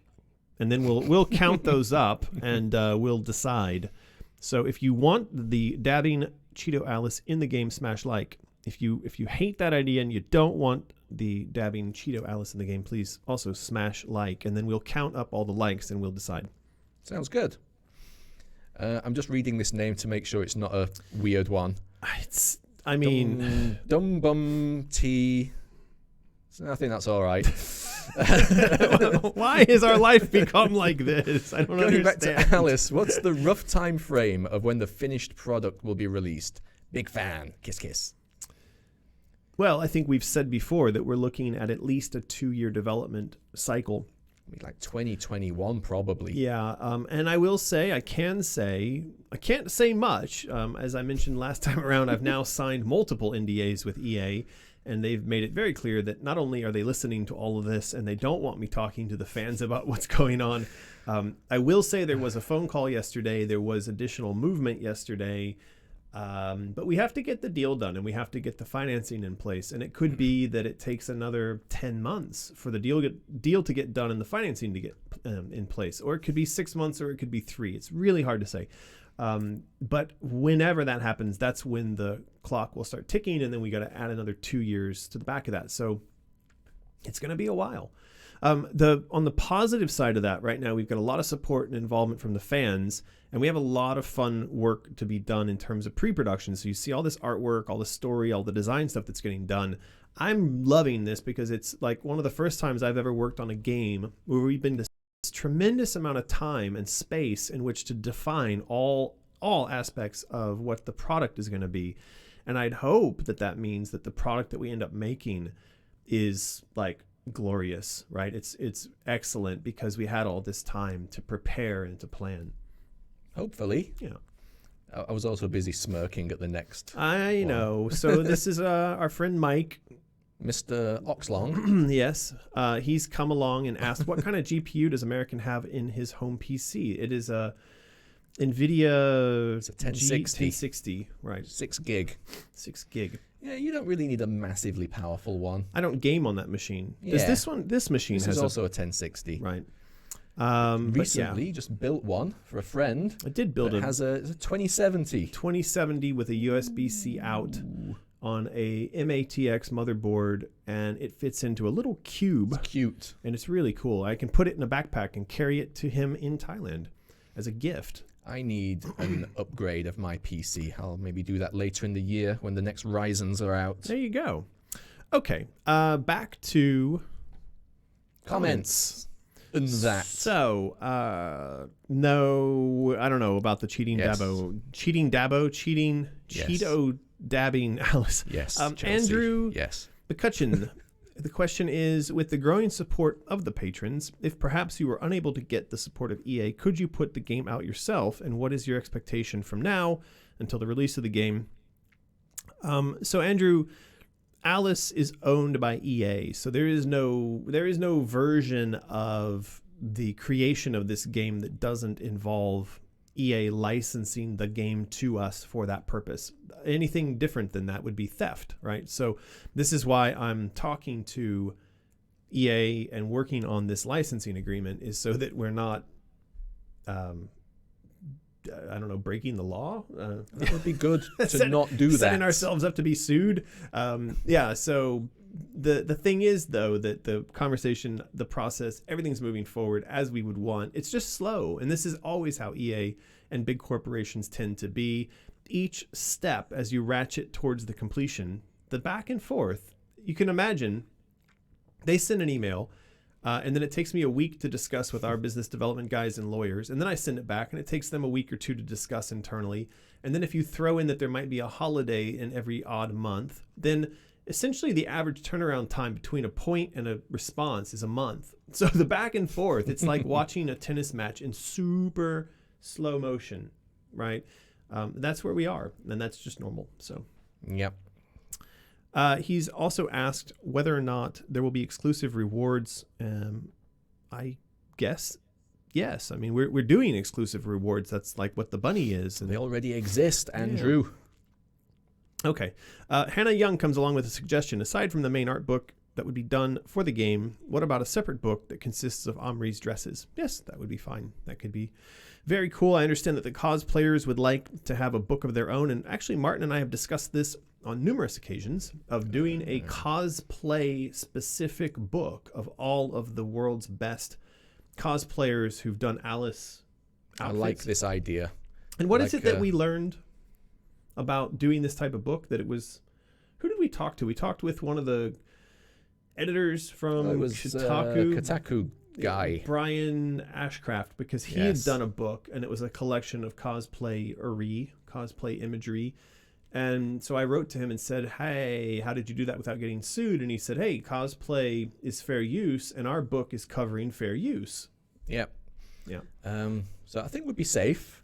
But yeah, an idea as like a coffee table book. Yeah. Like the 100 best cosplayers, and it has like a little like mini interview with each one. Right. On each page or whatever. Yeah. Would be great. So Sean Carey comes along with Super Chat, sends $10. Thank you, Sean, for that. Why doesn't EA want to publish Asylum? Wouldn't it be in their best interest to do so? Because, Sean, EA is not in the business of producing single-player standalone video games. They are in the business of producing massively open world, free-to-play, multiplayer, exactly the kind of stuff that's making everybody so angry at them. I'm pretty sure that the head of EA Business Development came out a while back and said free-to-play is the future. And gamers are just going to have to get used to that. So they've gone on record pretty strongly as being a company who views the future of at least the types of products that they build to be multiplayer, online, and free-to-play. So we're not building that kind of game, and they're not interested in building a standalone single-player console title like we want to build. It's simple. Yep. And that's fine. More power to them. Let them go and build free-to-play, multiplayer games, and we will go and build a standalone, narrative-driven, epic console title. So everybody's happy. Yeah. Somebody, Salah, is mentioning buffering. But looks okay over there. So I hope it's not affecting everyone. Yeah, there you go. Yeah. Okay. Anybody else here? Magus, he just wants to point out that we should give a shout out to everyone who's been joining the crowd design discussions on Discord. Yes, good idea, Magus. Thank you for reminding us that we do have an amazing fan base, and they have been enjoying and joining in our crowd design sessions on Discord, and those have been, I think, a lot of fun. Yeah, good fun. Yeah. All right. right. That it on? That's it over here. All right. Font Lord, what do you got? Well, these ones from Joey's mushroom image post. Shelby Finley says the magic version fills up the negative space nicely on that image. Right. But then also likes the solemn tone in the magicless one. Yeah, so this is back to the question about which art print we should do. Fence sitting there. There is. Shelby. Why don't we, like we said, we'll open up a poll. Yeah, we'll stick it in the description later. And so long as we don't, I think, end up with like a 50-50 split, as long as there's a clear outcome, we'll allow that to help us. And then if there isn't a clear outcome, or even if there is, maybe one of the things we'll do is we'll look at the lenticular idea. Yes. Yeah. We'll see. Yeah, just the darkest rose prefers magic, but sanitarism, yeah, prefers without. So yeah, I am kind of worried that it might be an even split in the poll. Natasha Brandt, I prefer without. With seems a little too whimsical. Right. But Kayla Wooten says likes it. I like the print without the magic. Looks more dreamy, I guess. Does it? Does it look more dreamy without? Well, I don't know. But anyway, let's do a poll. I don't think we need to read off every single one of the comments on this topic because we basically covered this, right? We're going to do a poll. So let's leave that whole poster art print thing alone. That is all done. Anyway. Some comments here from the post we did when we hit the 3222 goal on Patreon. You see some questions here that we can answer. Doris Rubio asks, is the Lulu patch set still coming for those people at $10? No. So I don't think that we ever really had a plan for the Lulu patch. I believe Doris is referring to when we had the patch as a goal. Yeah, so we did have the second embroidered patch set up as a goal over on Kickstarter. I'm sorry, on Patreon. And that just wasn't getting much traction. Like, no one seemed to be... Yeah, it didn't set the world on fire as much as the first set No, it didn't. But what we ended up doing was we moved it over to Mysterious, and we put it up there at the same price as the... Onesie. I think I still need to remove this text is wrong. Maybe this is what's causing people confusion. Oh, maybe. But the thing is, you can on Patreon. There's a post about this, and there's a discount code. And so if you get the discount code as a patron from that post, and you punch it in over here on this product, you will get it for $10. But the Lulu patch is not included. You get the Lulu patch with the White Rabbit set on Patreon now. So if you want the Lulu patch, you need to get the White Rabbit set. That's going to be the only way that you can get that. And there it is on Lulu's head. Poor Lulu being exploited as a patch model. She looks sad there, but actually she's not. She's going to get a treat right after that. So that's just her face. She always looks a bit sad. All right, let's keep going. Brenna Emily Lill says, so excited for this insane rabbit. One of my favorite pieces in the game, but I'm a little confused by the first bit of text on that post about if we pledge $75 this month. Okay. So, if that is your first ever month at $75 on Patreon, you will get the rabbit bundle, which includes the bag, the Lulu patch, and the DLC. You will also get the print of the month, which is going to be Joey's mushroom head print, and a chaos necklace. You get all those things if that is your first month at $75. If it's not your first ever month at doing $75, you'll get all those things except the necklace. Easy. There you Easy, go. Brenna. Easy. It's a lot of stuff. If you add up all of the retail cost of all that crap, that's a lot of stuff. Yeah. Angel Ellis, can't wait. Been needing a reason to become a patron forever. This was the push I needed. I mean, this was the plush I needed. It's the push and the plush that you needed. Those are the droids you're looking for. Yeah. Jai Henkel. So will we get an email saying it's ready to be purchased or something? I updated mine to $45. I really don't want to miss this. Now's the time. We hit the goal. You don't get an email, do you? But somebody in the chat said that you do get an email when you adjust your pledge. All right. Either way, don't worry if you don't get an email. Just go adjust your pledge. Yeah, if your pledge in your little account edit section says 45 at the top, you're fine. There you go. So no need to worry. Our good friend Mike is back. Hi, Mike. Hey, Mike. He sends along $20. Mr. Oxlong asks, you mentioned the RTX 2070. Even though Alice Asylum is an indie game, are there any plans to have it compete with AAA games on a graphics scale, maybe even have it push the envelope in terms of what GPUs can do? Mike, I have discussed this with people who are interested in financing the project, and I think one of the general themes we continue to hear and we see in terms of games that successfully leverage their budget to the market expectations is we don't really want to be in the AAA super pushing the envelope battle arena because I think a lot of times what happens is that type of push to be in that zone of like incredible, amazing graphics that are cutting edge, a lot of times can diminish the focus on other elements of the game in terms of design and characters and story. And so I don't know that we're going to be, technically out there. Madness Returns wasn't technically out there.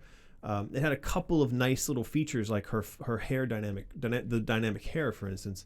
But I really want our emphasis to be on things like art, on things like story, on things like good gameplay and good mechanics and things like that. So I don't, I think it's going to be beautiful, but we're going to do beautiful in a way that doesn't mean you're setting your video card on fire.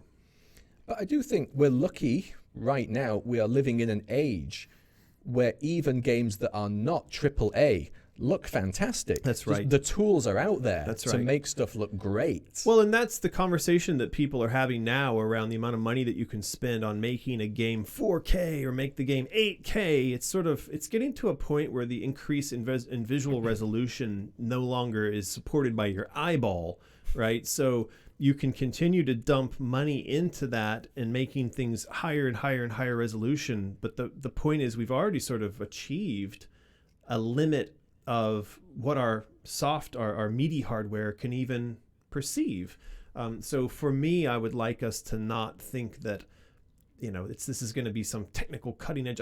What else do you do for technical cutting edge? We're going to make the game phenomenally beautiful. It's going to pull out all the stops to be magical and transformative and all these things. But is it going to be a tech demo type of game?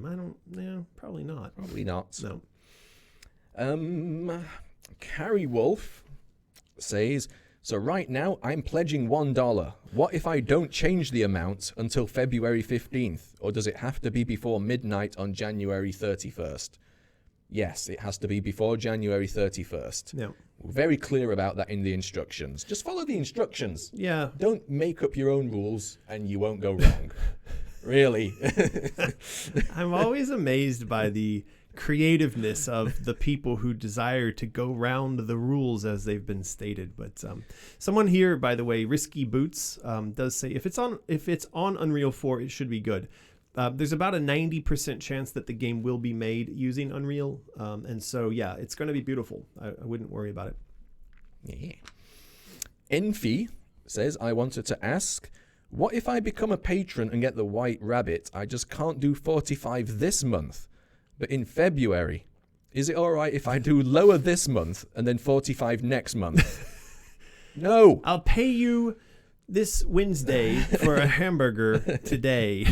There are people out there that have said, I think I'll be overdrawn if I do it this month. Can I do it next month and stuff? And you feel a bit sad for them, but gotta have rules. I do feel sad for them, but at the same time, we have been on the rooftops shouting about this for literally months, and we've made it clear for months that the amount that was necessary to achieve this was $45. And so if for the last 5 months you've known this was coming and you just set aside $5 a month, and then you added like an extra 10 this month, you're done. I mean, come on.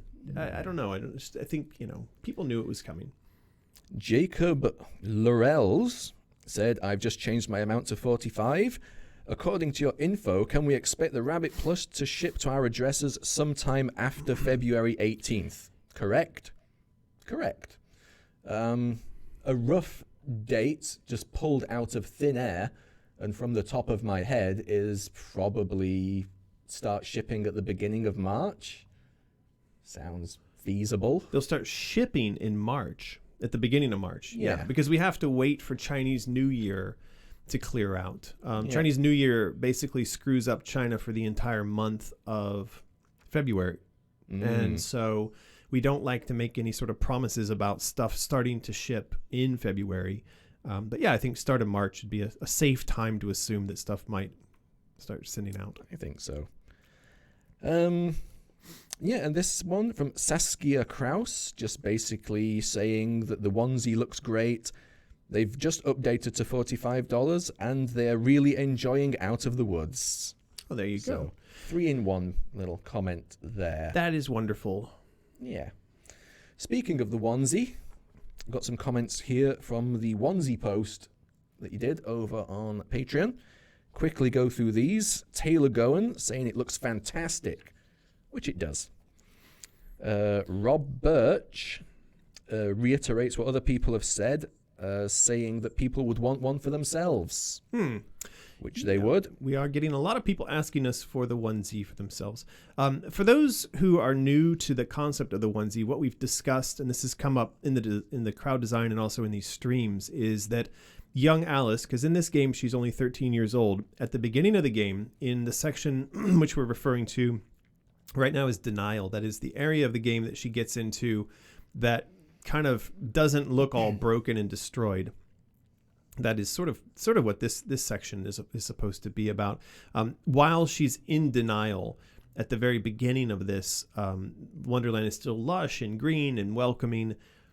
She would be in that onesie, and it's a way in which she kind of sneaks around and she feels comfortable. And so until she gets out of the onesie and into her first dress, it might be the denial dress, or it might be the classic blue dress, and arms herself with the Vorpal blade. Up until that point in the onesie, she is effectively weaponless and defenseless. So that's going to be a part of, or significant part of, sort of the gameplay mechanic and the presentation, is to have her in this for some period of time early on.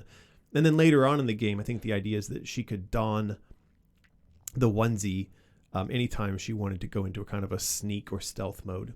Sort of like Metal Snake putting the cardboard box on his head. Still, my all-time favorite stealth outfit is the cardboard. That's so good. What was that super chat that came in? Yeah, from Dixie. Hey, Dixie. I guess that's Miss or Mrs. Normus. Unreal has a blueprint system for rapid prototyping. Will American himself be using that system during the game design process? Yes. In the most recent release of the Unreal Engine system for game development, they have a system now called Blueprint. And it's one of its goals is to allow for developers to rapidly put together systems for enemies and for weapons and for objects that move in the environment and triggers and things like that without having... What's that? Triggered. Without having to program. And so it gives the game designers and the level designers more power to build things. So the question here is, would I myself be using that system during the game design process? Probably not. Wouldn't want to do a little tinkering? When I'm working on these projects, at least these days, I don't have a lot of time that I'm actually in the engine editing stuff. It turns out that there's a lot of time required just for meetings. Every single day you're doing review meetings. So when we were working on Madness Returns, for instance, I would get into the office pretty early. I'd have a few hours in the morning to deal with business and emails and all this kind of managing the studio type of stuff. And then as soon as the team started showing up, I would then start going into this series of meetings to do review of art, 2D, animation, 3D, level, and then features like programming. And we were going through this massive schedule on this giant projector screen, and we were just one by one ticking these things off and reviewing stuff. So if you can imagine, like right now, we only have 5 artists working on the project, but imagine you've got 15 and you've got, a team of 30 people doing 3D models, and you've got 10 programmers, and you've got 10 level designers, and they're all producing content, and it all has to be looked at. That becomes your entire day. No time for engine tinkering. No, not at all. So this is something where, I'd love to get into the engine and mess about, but no, not going to happen. Okay. How are we doing there on our questions? 5 left. All right, let's do those, and then we are going to give away a rabbit.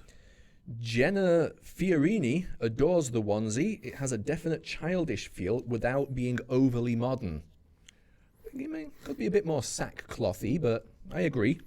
Yeah, we'll work on this. We'll get it. I mean, he's given her combat boots, which doesn't really suit the era. But anyway, we'll work on this, and we'll figure something out. Vibbles loves the new onesie design and would love to own it. Also says, I've been finding Alice cosplayers on TikTok. Some are amazing and are mentioning Alice Asylum in their comments. Wow. Yeah, free advertising from TikTokers. That's good. Is that what they're called? I don't know what they're called. Talkers or something. I don't know. All I know is that PewDiePie found that somebody found that it's just a source of Nazis. Is it? Yeah, it's the alt-right and the Nazis basically rule the platform, according to the Wall Street Journal or one of these very highly trustable news outlets in the United States decided that TikTok was it's basically the alt-right. Yeah, didn't know that. Yeah, for sure. Maddie Chabot. What? Congratulations! I love the new onesie design. It's really cute and the fit is great. It would be really cool if the ears perked up to alert the player to danger. Yeah, I like that idea a lot, and I think if we did the onesie design as a physical thing you could purchase, then we would also put in that ability for the ears to move. It's getting onto that tricky realm, though, adding gameplay enhancements for DLC. But the onesie isn't DLC.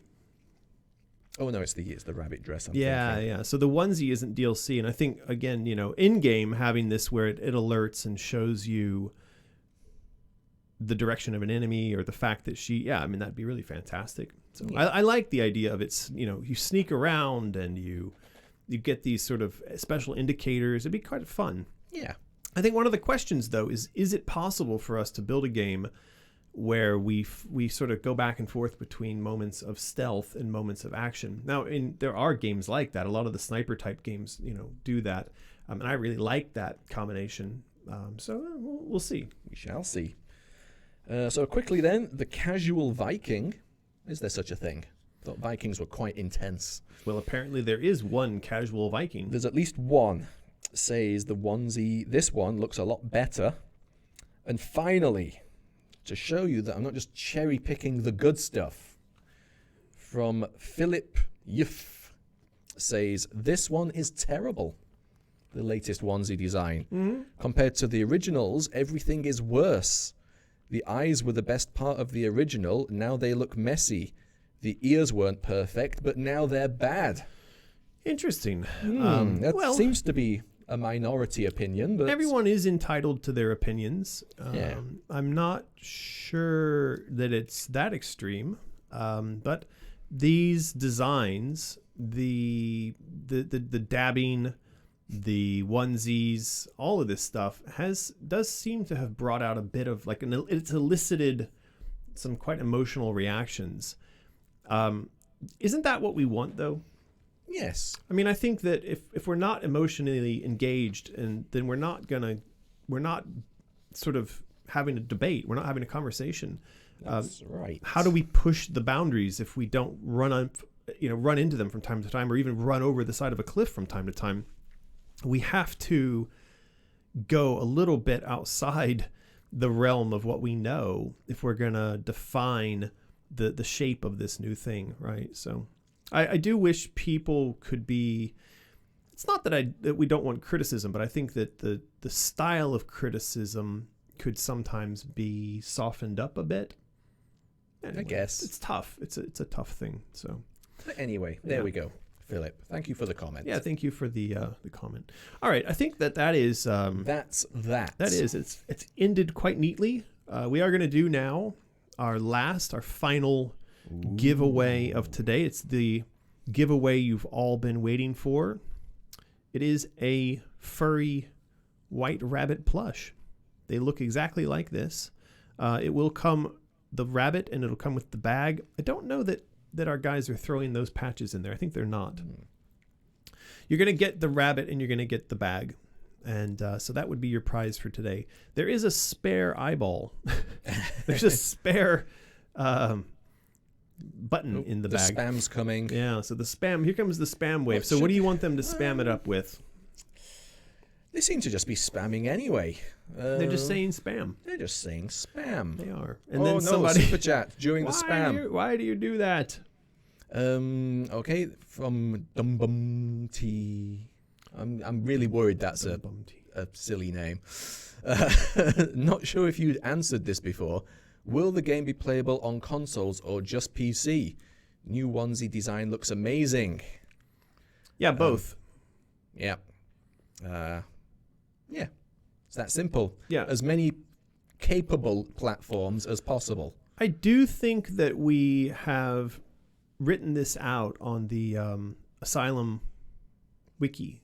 So if you go to the Asylum wiki, and if it's not defined well enough there yet, it is something that we should define. But if you look at the first page, and it'll actually say here, it's in pre-production or pre-development, and it has a targeted release of 2021 on all major platforms and PC. Mm-hmm. So at the time when we release, and again, this is one of those topics that I've discussed with our potential financiers, we want to hit as broad an audience as possible. So this goes back to the question of whether or not we're going to be burning up your video card. Part of the answer, the reason why the answer to that is no, is because we want to be compatible with the largest number of potential devices that are in the market at the time of release. So that means that if at that time there's, say, 100 million PS4s out there, we want to be able to be played on a PS4. And I think that the game could look absolutely fantastic on a PS4, right? I think so. Yeah. So anyway, these things will get a bit more definition as we go forward. But yeah, hope that answers your super chat there, Mr. Person with another strange name. All right. Have we done it? Are we ready to press? I think so. The old Nightbot button there. Who's going to get it? Here we go. Christina Brenner. All right. Spam, she says. All right, Christina. Well, you won the plush little white rabbit bunny. So what you need to do is the thing. You need to send an email to mysterious@americanmcgee.com. Be sure to include your name, which apparently is Christina Brenner. Include your mailing address and your phone number, and also mention that you won this little bunny. Please do. Be sure to do all that in a format which does not anger or confuse me, because if I feel either anger or confused, I will not send you your prize. That's about it for today. I really appreciate all of you tuning in. We do this every week when we can, and we're going to do it again next week, but next week it'll be on Wednesday. And of course, so remember that. Well, that's on our Wednesday, which is going to be your Tuesday if you're in the U.S.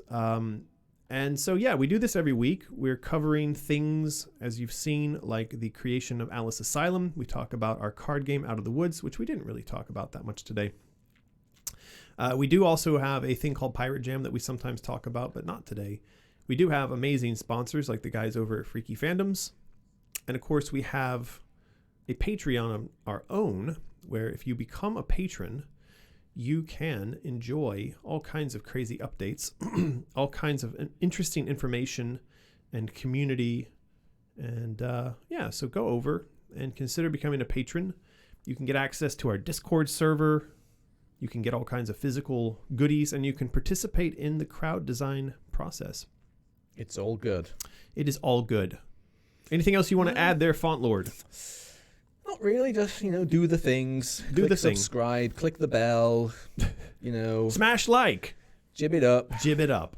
Look below this video at some point in the future for that poll about the image, magic or not.